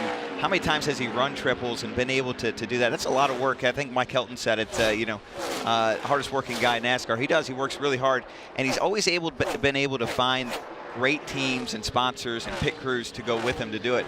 I've always wanted to do the triples like he's done. I never could find the sponsors, so I'll give him a lot of credit. He does a great job from the business side to the driving side and beyond. Well, the one thing about Kyle Busch that a lot of people may not realize, that the garage does realize, is just how good he is with the vehicle, and that's really what carries these Xfinity teams and truck teams, in my opinion, is just his knowledge of the vehicles and the things that he can relate to the guys, and then he gets in and drives it and he says, we need to work on this, and this is how we need to fix it, and they go from there. Just over 70 to go. He's a part of a great organization in Joe Gibbs Racing, who right now has 3 of the top 4. They have been so strong this afternoon and really throughout the balance of 2019. And we understand Justin Allgaier has made it to the garage, Jamie. And we had just been talking about how he'd been running 4th to 7th all race. Any indication what happened there? No, unfortunately, I'm not sure exactly what happened, but I think something broke inside the engine, and just a shame because everybody at the Hendrick Engine Shops works really hard. We have very, very, very few failures, and so hopefully we got enough parts there we can diagnose what happened, and you know, I know those guys will be right on top of it, but I just hate it for everybody at Brand Fresh and Agriculture. We had a big group of people here, everybody back at the shop, all of our partners. Just we weren't quite as good as what we needed to be to contend for the win today, but we had a solid top 5 car, I thought, at the end there, and we just don't have anything to show for it. Thanks, Justin. Adam? Top 5 in his last 4 races here. Disappointment for Justin Allgaier. Green flag pit stops just around the corner. We'll have him next on FS1.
Pit road is very tricky here. I think it's part of the sand in the desert. Makes it pretty slick. Pit boxes are really slick. Mind your P's and Q's and not really overdrive the equipment. There's a lot more to lose for sure. Pit road's really hard. You're trying to maximize your lights and go as fast as you can without speeding.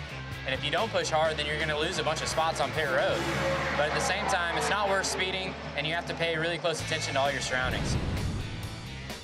Laps away from a cycle of scheduled green flag pit stops here at Las Vegas. You guys agree with the fellows? Challenging to get on and off here under green?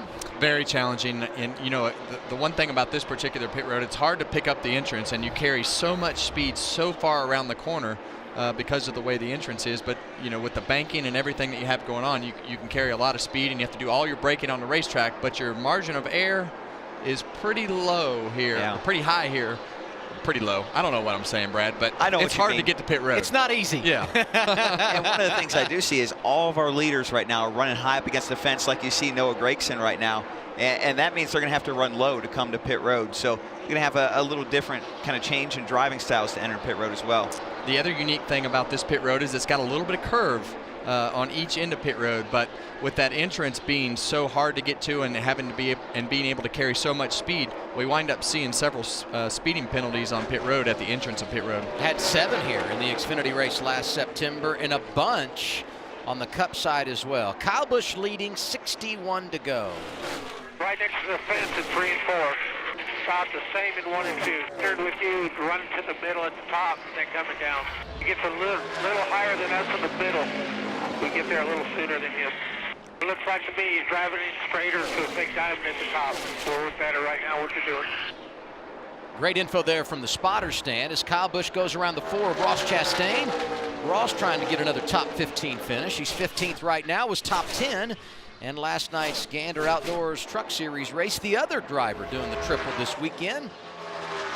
9 and Noah Gregson back in 13th, and he got a little too high in the racing groove here a moment ago. See him enter high up against the wall, maybe catches just a little bit too much of the gray here and gets sucked into it. I always feel like these Xfinity cars, and Kyle Larson always proved it out to me, they don't really mind that so much. The Cup cars have different shapes on the outside, and if you brush the wall, it really hurts them. But these Xfinity cars, they're tough with that composite body and the way they're shaped. Gregson now 12th, and he hit it again, Regan. Well, last week, Adam, they fought a very tight race car in practice. They loosened it up a bunch, and he was sideways the entire race. This week, they fought another tight race car in practice, but Dave Ellens, not wanting to fight the same loose problem, did not free him up as much, so he's been tight all day long. Pretty obvious there as he keeps hitting the right front with that race car. Well, Dave Ellens made a great pit call last week. Left him out for a long period of time on a cycle of green flag pit stops. He eventually found his way back onto the lead lap and finished 9th. And keep in mind, Dave Ellens is the guy you want with a rookie driver. Won the championship with William Byron in his first season 2 years ago. Did the same with Tyler Reddick last year. Yeah, and Tyler Reddick he actually at one point had run the 20 all the way down. He is obviously very good at running right next to the wall and running this high groove. So we talked about it earlier. When would Tyler Reddick move up? Because everybody was making ground at the top of the racetrack, and he's found some speed up there. But everybody's in that lane right now. He's very fast. I think if he would have had a chance maybe to get to the wall before Kyle did, he could have held him off. And then losing the spot in the traffic there to Christopher Bell has really held him back. On board with another rookie, that's Justin Haley. Mentioned his career best top 10 finish last week. Appreciate him carrying that visor cam here today at Las Vegas. It's a good battle here for the 12th spot. It's taking place about 28 seconds behind the leader, so only a second or two from going a lap down. Which is a really important battle. If something happens here in the yellow flag sequence, this could be the difference between being on the lead lap and not being on the lead lap. So these guys are going to race pretty hard right here. Last pit stops for these race teams was at lap 93 under caution to end our second stage. The pit window 50 to 55 laps, and you might be able to add a little bit to that here because we had those caution laps prior to going green in this final stage. Everyone has 2 sets of tires. So you come here under green if the caution doesn't come out, and then you would still have a set in the pit should we get a caution late. We'll see how it all plays out here. And I think tires here will be worth something at the end, so these guys definitely don't want to burn through 2 sets. Yeah, I think as we saw earlier, cool tires are really seems to be the main thing, and I think as you get towards the end of this race, obviously you want to have an extra set lane there like everybody else does. Only 14 cars on the lead lap. I'm looking at guys like Austin Dillon, Austin Cindric, Chase Briscoe, Zane Smith, those drivers 8th to 11th, 12th. Do they go ahead, try to come in and get some fresh tires and make up some ground here, or is that a dangerous game when you're 20 seconds behind the leader? Well, you got to know how far you are behind that leader so that you know you don't want to go 2 laps down, and you want to have that distance, and the engineers will have that distance as to how far you are behind the leader. Michael Annett was 7th. He's on pit road. So is Austin Dillon. Jamie? Well, after Austin Dillon saying just how extremely tight he was all race long, they finally hit on something after all those adjustments. He said the car is finally turning. Regan? Michael Annett with a solid run, pits from 7th position. He's been free this entire run. He doesn't want to be any looser than what he is right now. Otherwise, he's been tight the rest of the day, so they finally got him freed up. Austin Cindric making his pit stop, had a spin earlier. Lost a ton of track position, but found his way back inside the top 10. John Hunter Nemechek scheduled green flag pit stop, and here comes the race leader, Kyle Busch. He's got Tyler Reddick right behind him. Tyler Reddick had a great entry to pit road. Actually made time on Kyle Busch. A lot of smoke off the back of Nemechek's car. I think he might have a little wheel fire there in the right front. The leader is in, Regan. Well, the 18 of Kyle Busch, he's been very descriptive about his race car. To his longtime Cup engineer, Ben Bashore, who is now his new crew chief, his race car is 2 numbers too tight. He wants to be freed up just a little bit for this last run. Tyler Reddick running in 3rd place. He's been quiet on the radio. The balance has been pretty good on that race car. Just needs to be a little bit freer in dirty air. Christopher Bell was a half a second back when this cycle of stops began. He is still on the racetrack. Will be interesting to see how he manages strategy. Other drivers yet to come to pit road: Brandon Jones, Cole Custer. And here's Bell now. Regan? Christopher Bell, a nice run from the back of the race, or back of the pack today. He's too slow to fire off. He needs that race car to fire off just a little bit better for him. They've got him ready to settle in for the long run. They think he's going to be the best at the end. Jamie? Brandon Jones, you see there, slid through the box, had to back it up before they could work on the car. Making some adjustments here, just really tight. Was loose earlier, so they made some gains. Really tough for Brandon Jones. Had the speeding penalty last week. At the end of stage 2, was able to come back, get a top 5 finish. But when you have a miscue under green, that is really difficult, especially when you get down inside of 50 laps to go. You see the 00 also comes and gets his service. So everything is cycled through. Kyle Busch had a half a second lead over Christopher Bell, just over a second in front of Tyler Reddick when we began the cycle of stops. His lead right now, 1.5 seconds over Tyler Reddick. Bell, Custer, Nemechek, the other drivers inside the top 5.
young guns of the Xfinity Series are ready to turn up the heat in Phoenix.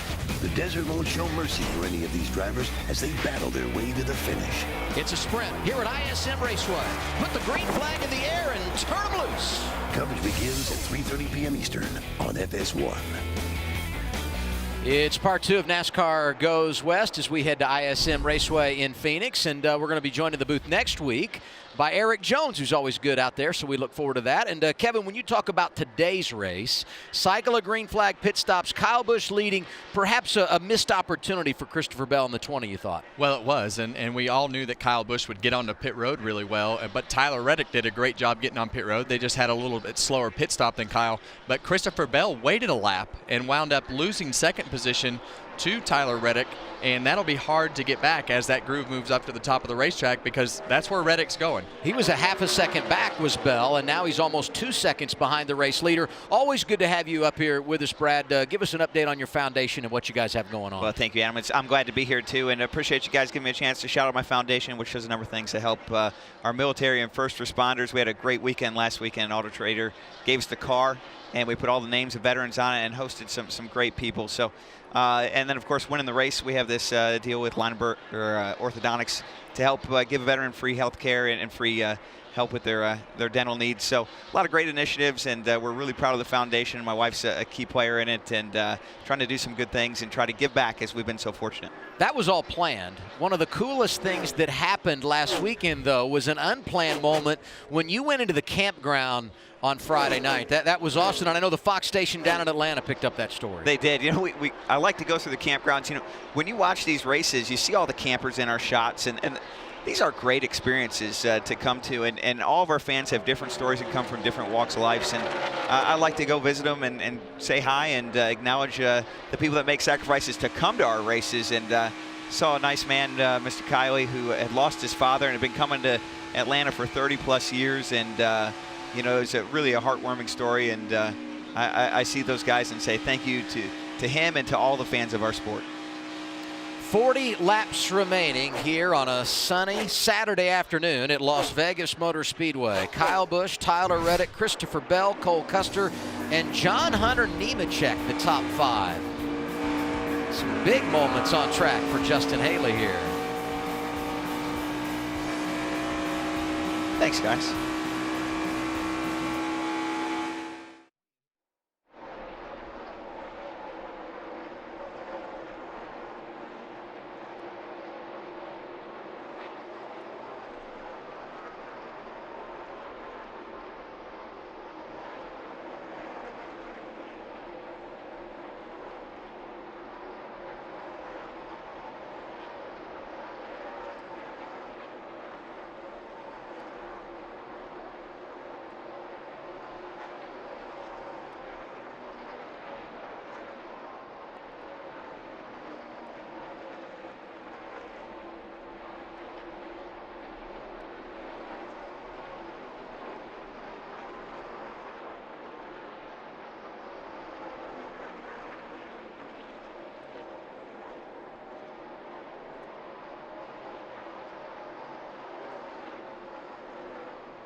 Only 34 laps remaining for the NASCAR Xfinity Series here at Las Vegas Motor Speedway. Good to have you with us.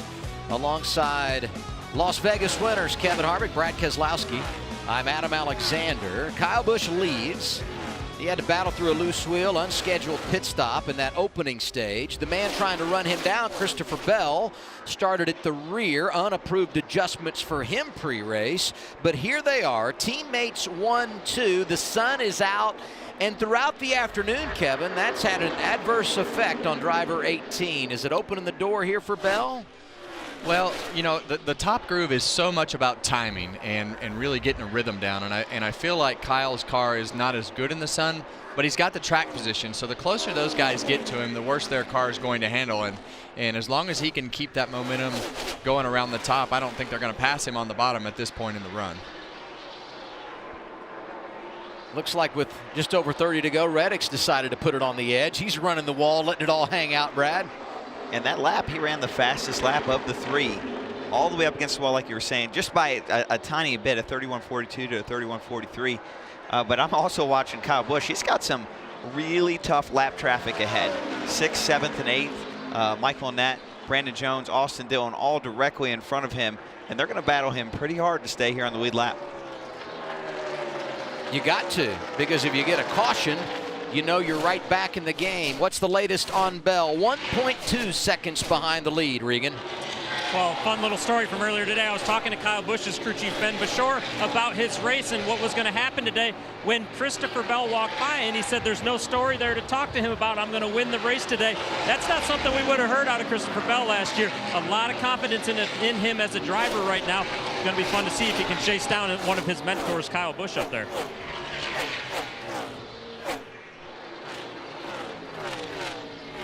We're going to take a break here with 30 laps remaining. Kyle Busch in front of Christopher Bell. We'll see if the 20 can reel him in when we return on FS1.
We're about 3 back to us here. Gaining a little on the entry of 3. What happened to a second and a half lead? He shooted up the last 3 laps.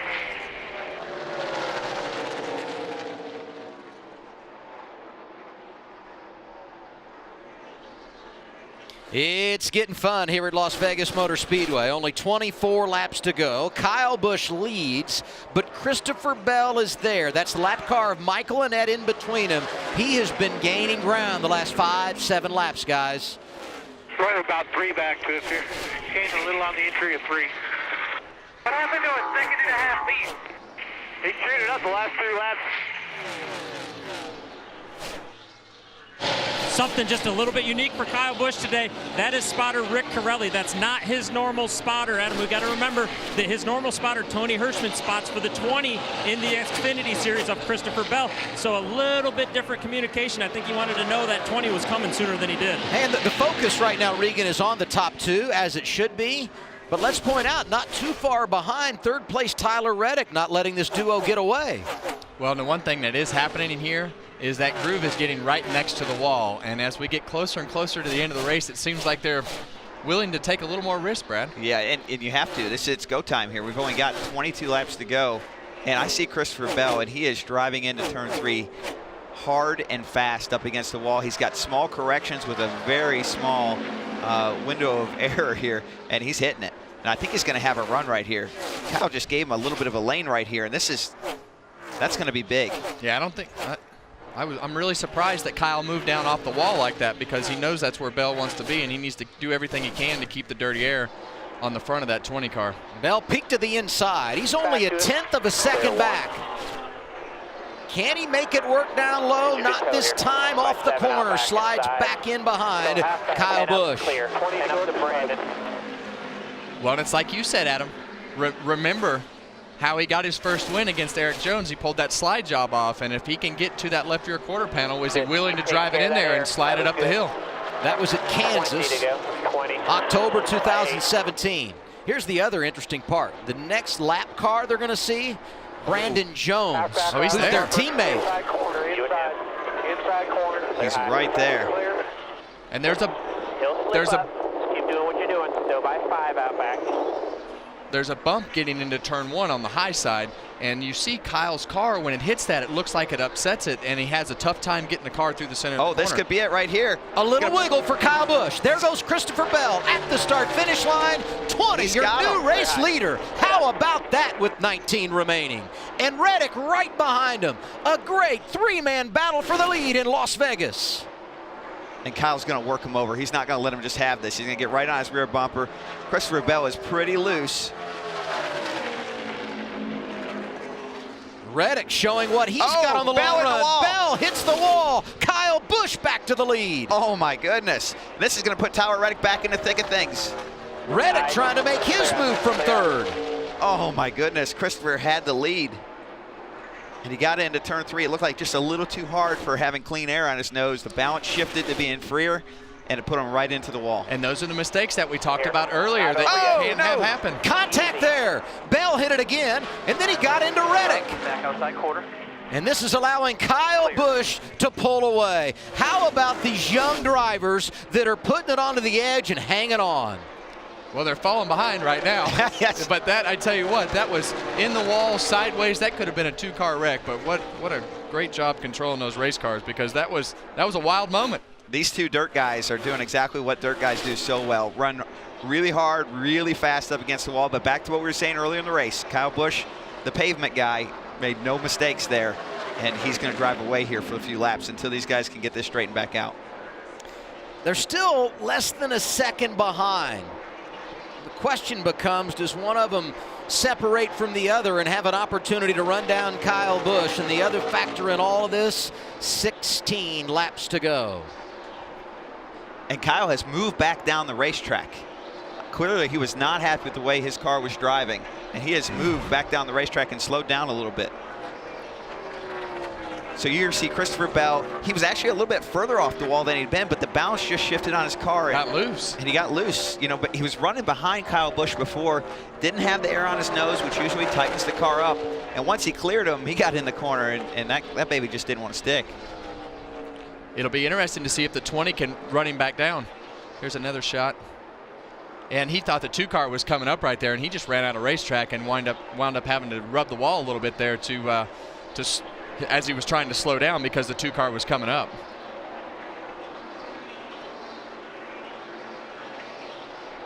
Yeah, that's the second time that Bell had made contact and then got into the tail side of Tyler Reddick there. Yeah, and both times it looked like the 2 car was going to squeeze him.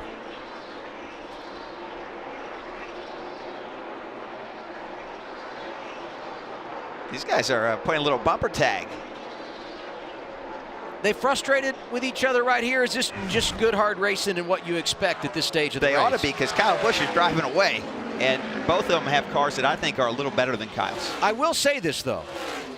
Once they got together, the advantage for Kyle had jumped back over a second. It was down to 0.8 there last time around. We'll see what it is at the line, 0.95, 0.86. Bell's hanging in. Well, I don't know how much damage it did to those cars. I don't think it did too much, Brad. It doesn't appear to, but I can tell you that Kyle Busch's car is not right now. No. He's moved back to the bottom of the racetrack, like you said, but it is not handling good, and the top of that racetrack has a tremendous amount more speed than what the bottom of the racetrack does. But obviously Kyle feels like his car is better on the bottom because that's where he's running. Just hit the wall off of turn 2 here.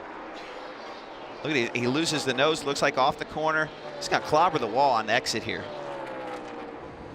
May remember he hit the wall yesterday, final practice, and we get a caution with 12 to go. And with only 6 cars on the lead lap, everybody's got a set of tires. I think we're going to see some pit stops here, fellas. Absolutely. What we did just see is some great racing, though. That was fun to watch. And that's J.A. Jr. driving for B.J. McLeod, who had the incident to bring out our 5th caution of the day, and very similar to what we saw last week. A late caution put some pressure on the pit crews and also put it in the hands of the drivers for a late restart. Not what Kyle Busch wanted to see. Here's what happened to J.A. Jr. coming off the corner. He just loses it off of turn 4 here, slides through the grass. Doesn't look like he has any major damage. Making his first start here at Vegas. Yeah, he's out of Los Angeles, California. 23 years old, Colombian American, spent time in the K&N East and West Series, and also has made some appearances on the ARCA side of things. Boy, this is a big pit sequence here. Really big pit sequence. I think if either one of these two, Christopher Bell or Tyler Reddick, can beat Kyle Busch off pit road, I don't think Kyle will be able to get him back. These two, I think, have the better cars. But Kyle Busch, you know, he brings that Cup pit crew and he comes down to this series. It's not very often they beat him off pit road.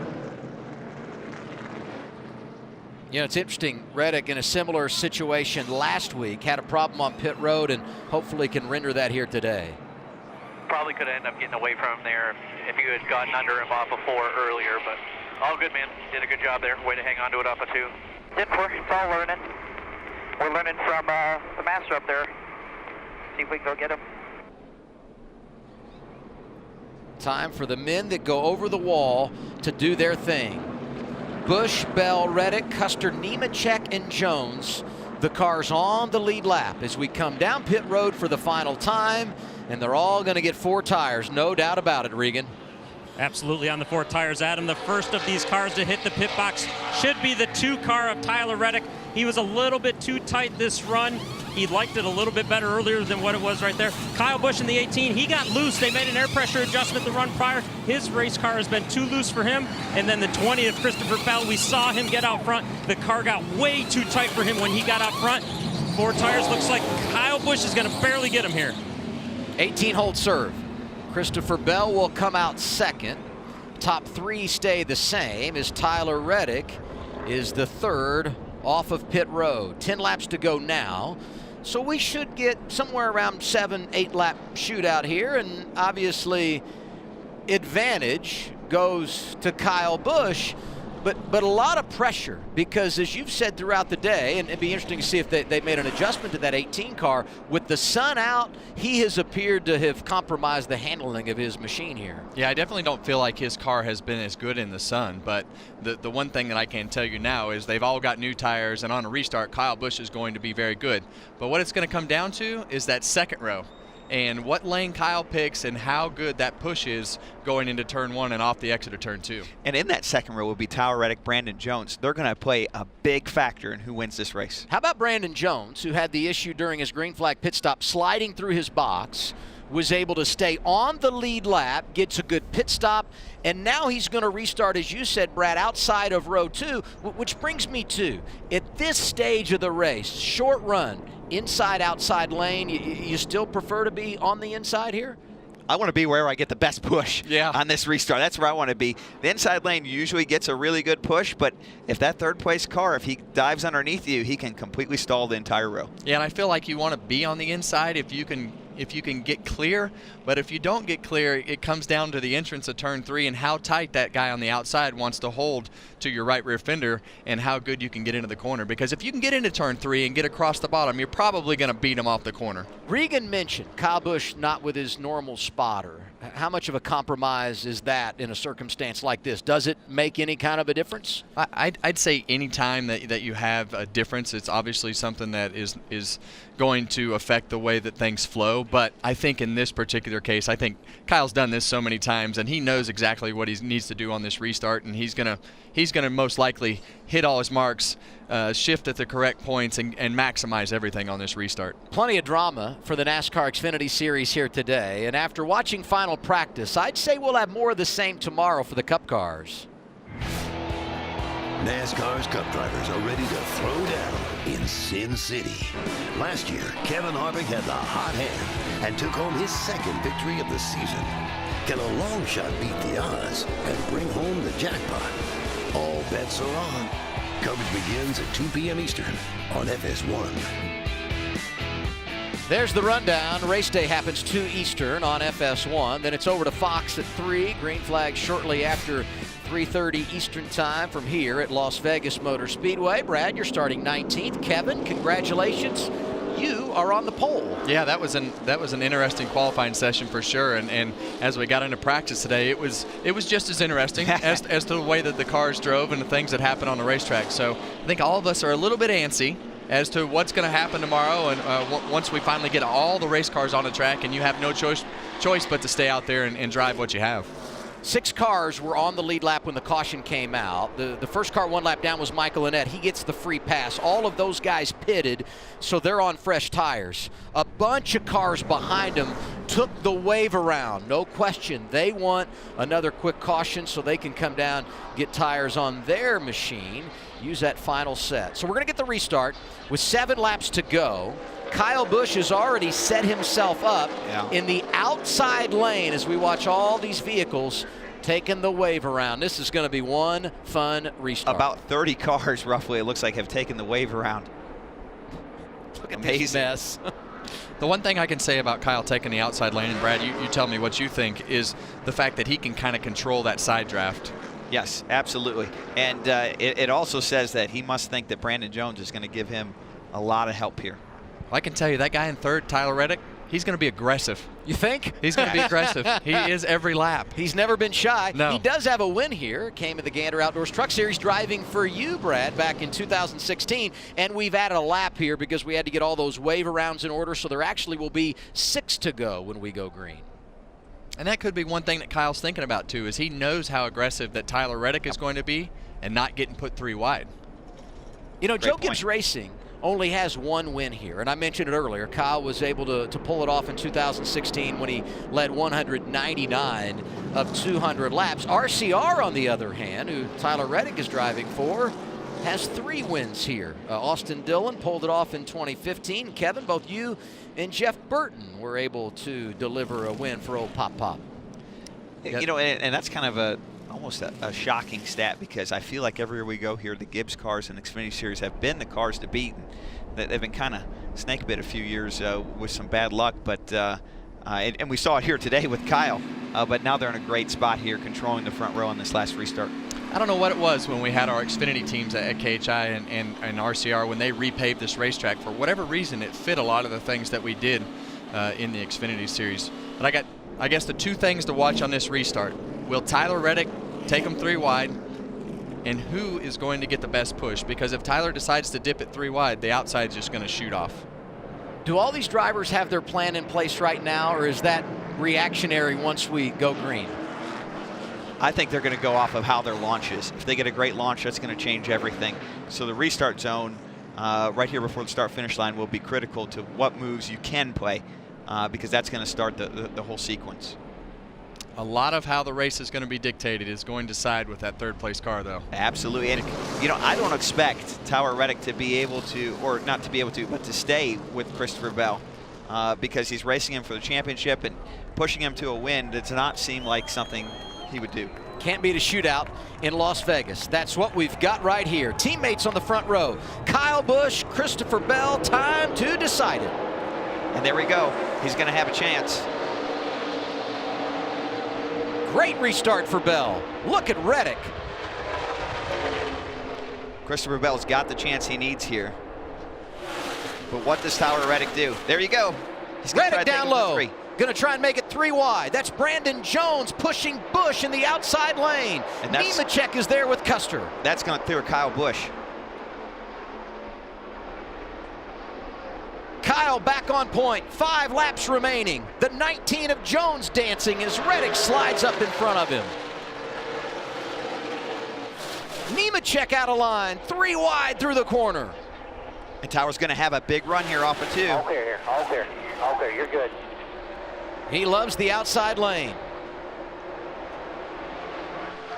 Tyler Reddick, 3 career victories, 2 of those coming on 1.5-mile tracks. He's the defending champion. How special would it be for him to go out and knock off one of the best all time in Kyle Busch? 4 to go.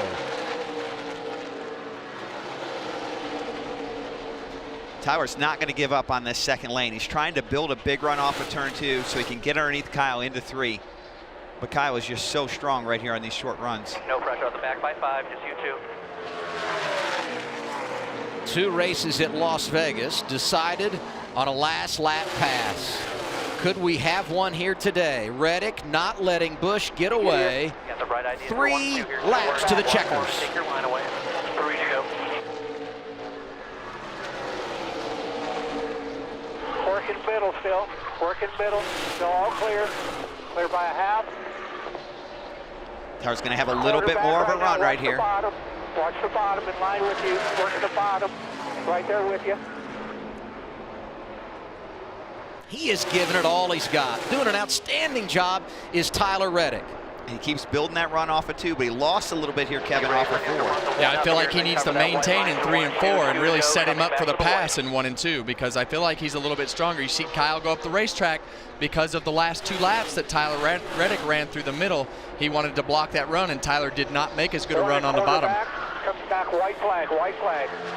He's running out of time. Oh, wreck, turn 3, Brandon Jones. Big wreck. Green is still out, but the leaders are not going to get back to the start-finish line before we see the caution. We're going to go to overtime. Hard hit for Brandon Jones. Oh, he hit very hard. Looked like he might have got pushed from behind. Tough break. He was running 5th and trying to record his 3rd consecutive top 5 finish to begin the year.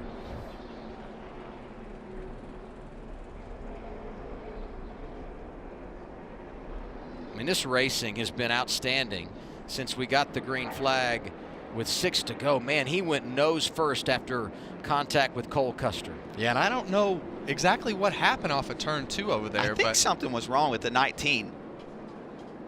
I don't know if you saw it, Kevin, but it almost looked like he blew up before he got to the corner. Yeah, something happened coming off of turn 2. There's almost fluid or something coming out of his car. Oh, wow. That was a violent hit. But the good news is we did see the window net come down for Brandon Jones, an indication to safety workers that he is alert. And we'll take a look in a moment, but Brandon is out of the race car and walking around talking to medical personnel on the scene. Thank goodness for the Hans device and the safer barriers. That is a very, very hard hit.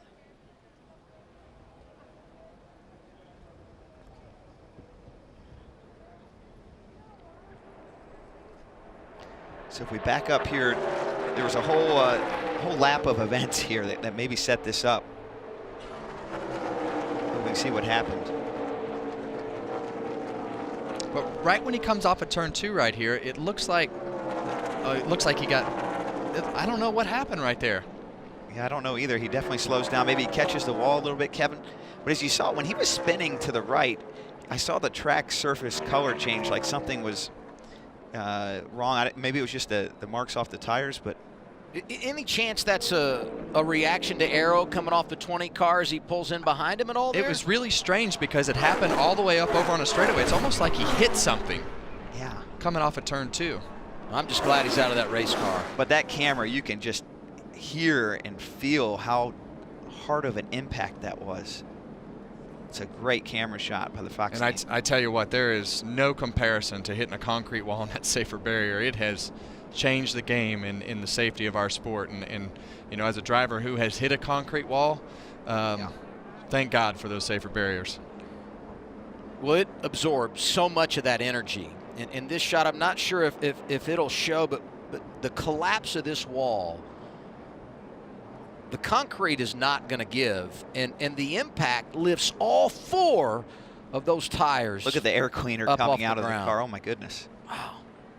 So safer barrier again, steel and foam energy reduction. So you see the steel, that wall, it's painted yellow. You see the logos on it.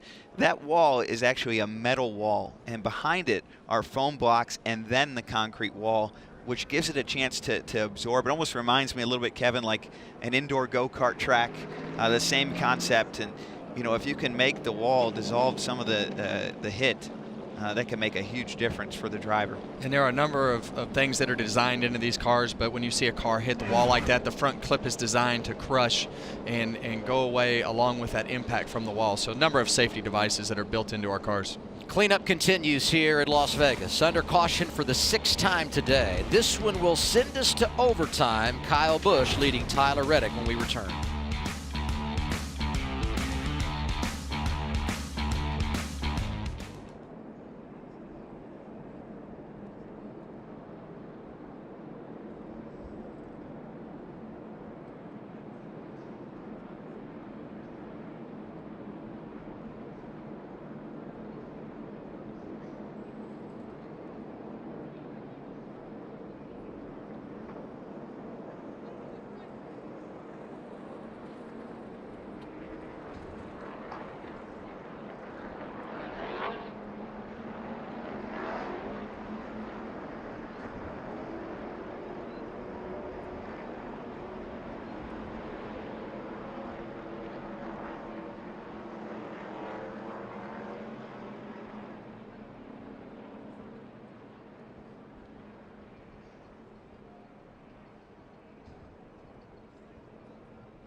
Tell you, I mean, he came across my nose all the way to the bottom. I was obviously had a fender on him. I don't know what to tell him. Yeah, stay in his lane is what he needs to know. Come across your nose, but turned himself back into the wall. Focus ahead here. We're going to go get this win. You didn't do nothing wrong there, man.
And what's lost on everybody is pits. Everybody pitted here. Getting set for an overtime finish for the NASCAR Xfinity Series here in Las Vegas. Leaders were coming to the white flag when this happened, going down the back straightaway. Brandon Jones hard into the outside wall. And just a really strange instance right here. I can't really tell what happens because you see the car. He had speed. Bounce funny right there. Yeah, and he had speed and momentum exiting the corner, and you shouldn't lose that down the straightaway like he did. He has a little bounce here. And then he pulls down. I don't know if it's to block, if it's to pit. I can't imagine. That's a pretty big block. But Cole Custer, I just don't see where he had anywhere he could go. No. Remember we got that caution with 10 to go? A bunch of guys were a lap down, took the wave around. They got the caution they needed. They've come down pit road and got fresher tires as we take one more look at this accident. Here are the drivers in the top 6 that had pitted prior to the caution. Kyle Busch, Tyler Reddick, John Hunter Nemechek, Christopher Bell, Cole Custer, and Michael Annett. Let's hear from the 00 who was involved in this accident. Yeah, I don't know what to tell you. I mean, he came across my nose all the way to the box. I was obviously had a fender on him. I don't know what to tell him. Yeah, stay in his lane is what he needs to know. Come across your nose, but turned himself back into the wall. Focus ahead here. We're going to go get this win. You didn't do nothing wrong there, man. And that's exactly right. I mean, you know, when you have a run like that coming up on somebody and you throw a block, but for all we know, Brandon was coming to the pits because of whatever happened off of turn 2. So I don't know if he, like you said, Brad, was he blocking or did he have a problem trying to get out of the way? But either way, it's not. I don't put any of that blame on Cole. I mentioned those drivers that came down with 10 laps to go that are the top 6 here for the restart. Behind them, coming down and pitting at lap 202, Noah Gragson, Austin Dillon, Ryan Sieg, Austin Cindric, and others. 10-lap fresher tires. What difference does that make, and can it pay dividends on a 2-lap shootout here? Oh, I think it's going to pay big dividends. We saw it earlier with Kyle Busch when he put just tires that were cooler on. And what I see happening here is they're going to get much better drive on the restart, and they're going to build runs to take the 3rd, 4th, and 5th place guys 3 wide possibly on the outside. So I would definitely looking for that to happen, and it'd be interesting to see what happens with Kyle Busch here as well. NASCAR overtime, a 2-lap shootout. Once the leader gets the white flag, the next flag ends the race, whether it be the caution or the checker. But if we get the caution out before the race leader is able to get back to that white flag, we'll reset them and do it again, and we can do it all afternoon if we need to. And once again, Kyle Busch takes the outside lane. Tyler Reddick this time will be to his inside row 2. John Hunter Nemechek and Christopher Bell. What I'm watching here is now that they have 10 laps on their tires, good chance for wheel spin in the restart zone. Kyle Busch is very good at managing that. Tyler Reddick, of course, he's last year's champion, but doesn't have the reps that Kyle Busch has. We'll see what happens here on the launch. And I feel like John Hunter Nemechek in the 3rd spot is a really good restarter as well. So, you know, if Reddick can get going, you know, I think he could be a good pusher, but so could Christopher Bell. So it's really like the last restart. Does the 3rd place car take them 3 wide? Do the front guys launch well? And who can get the best push? Great anticipation. The pace car is headed to pit road. It's time for overtime at Las Vegas, sponsored by Credit One Bank. We need to drag it back as much as possible. If you're ready. 23 is ready for a big push. You see Kyle Busch hand out the window, motioning Christopher Bell. Teammates working together. Gragson out of line. Problems for Custer on the restart. And here's Reddick hanging tough on the inside lane. Tight on your door. All right, he's going to draw back even here. It's going to be a big battle into turn 3. Pulling back all the way back. Stay up tight. Stay up tight. Now down off. Hook that line. Nice and easy. Don't overdrive it. Reddick not letting him get away. Oh, whoa! Bell up top. And there goes Reddick spinning out. Kyle Busch coming back to the white flag. Caution is out. We will have a 2nd overtime. Huge damage for Zane Smith and Austin Cindric. It's our 7th caution of the day. Major damage across the field. So John Hunter Nemechek and Austin Dillon is going to get through. Austin Dillon, I believe, has newer tires. He does indeed. He was one of those that had taken the wave around. 12-lap newer tires. And pitted at 202. And there's the damage for Christopher Bell. Obviously went through the grass. And Zane Smith sitting idle here in the infield. older tires. Kyle Busch is going to get right on the outside of Tyler Reddick against what we already said coming into this whole race. Turns 3 and 4 in the wind, and it's just going to pull. Just got loose. Yeah, it's just going to pull him right around. It's going to collect Christopher Bell and a whole list of others. And we talked about this in the pre-race. You knew this was going to happen in this race. Kevin, turns 3 and 4, very difficult. Windy conditions, old tires, side drafting.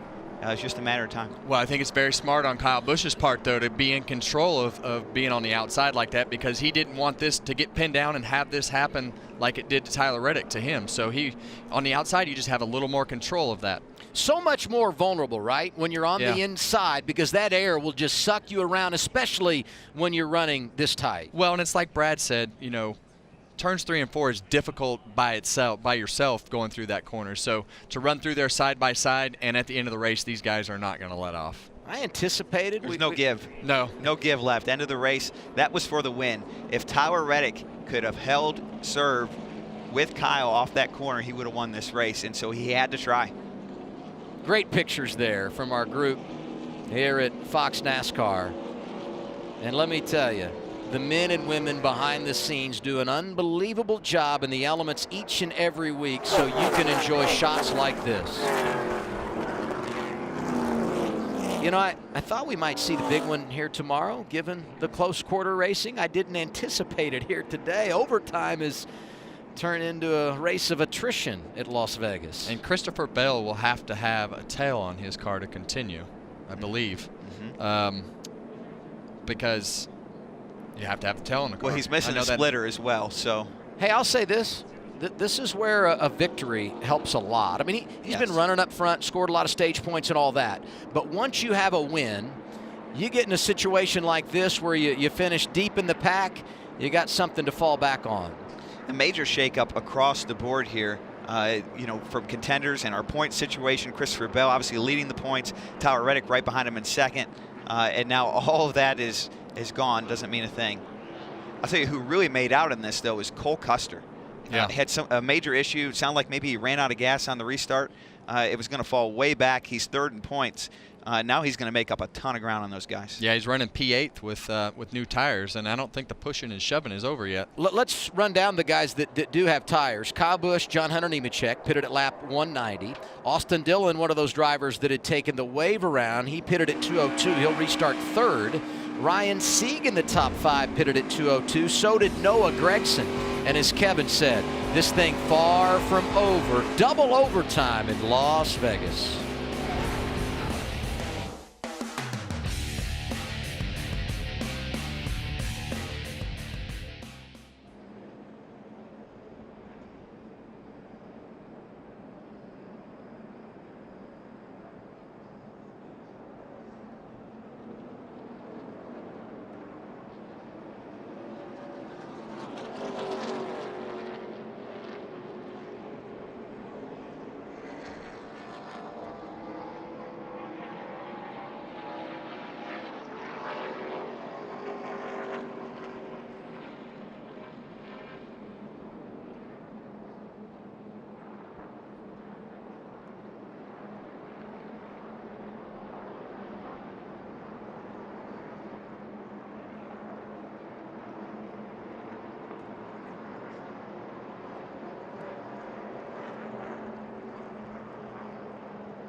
It has been an interesting day, to say the least, for these NASCAR Xfinity cars here at Las Vegas Motor Speedway with Kevin Harvick, Brad Keselowski.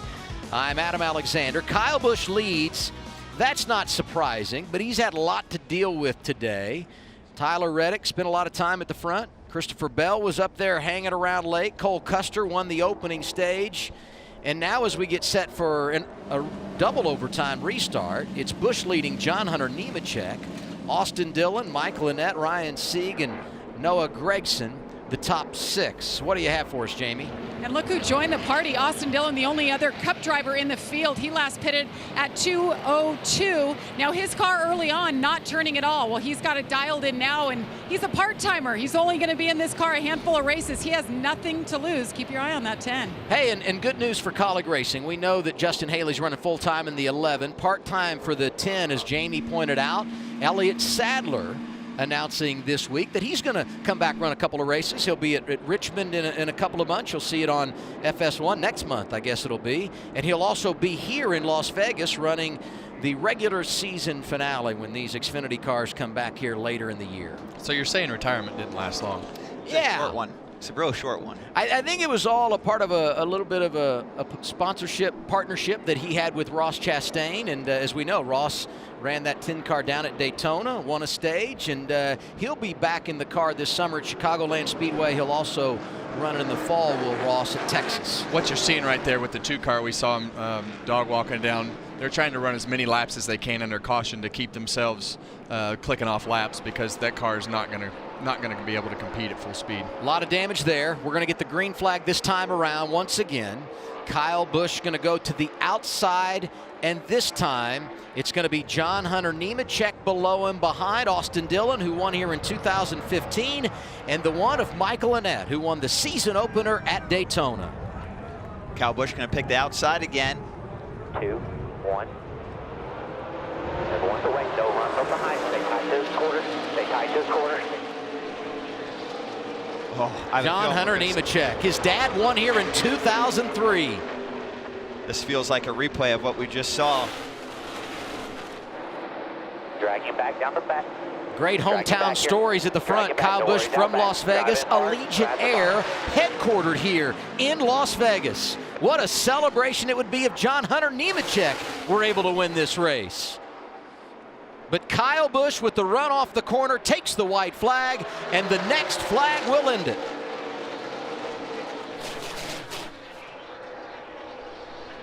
Dillon inside of Annett. Noah Gragson on the outside trying to get to third. Half a lap to go for Kyle Busch. Clear sailing off of turn 4, but great recovery by Noah Gragson. Home sweet home. Career win 93 for Kyle Busch. Comes in Las Vegas. Yeah. All right. Thank you, guys. Good job, Ben. Way to go, buddy. Way to hang in there. Sorry about the beginning there. We'll fix that problem. We'll get him a little bit better for California, man. Good job. Going back to earlier in the race, the story of this race was the pit call for Kyle Busch and his team to stay out, take the wave around. They were down a set of tires. They were a lap down, and they got that yellow. That changed this entire race. Without that yellow, Kyle Busch would be 2 laps down and probably would not have recovered. So kudos to his team, and definitely a great strategy there. And it was a small box. I mean, they only had one way out of it, and that was for the caution to come out. But in the end, that chance worked out in a race win. So that's pretty awesome. And that's great. Jeffrey Earnhardt, who's been behind the wheel of that race car the last couple of weeks, led all those laps down at Daytona, hanging out with the team. Fun to watch them celebrate as a group. For Kyle Busch, it's his 2nd career victory in the Xfinity Series here at his home track. 2nd for Joe Gibbs as well here at Las Vegas.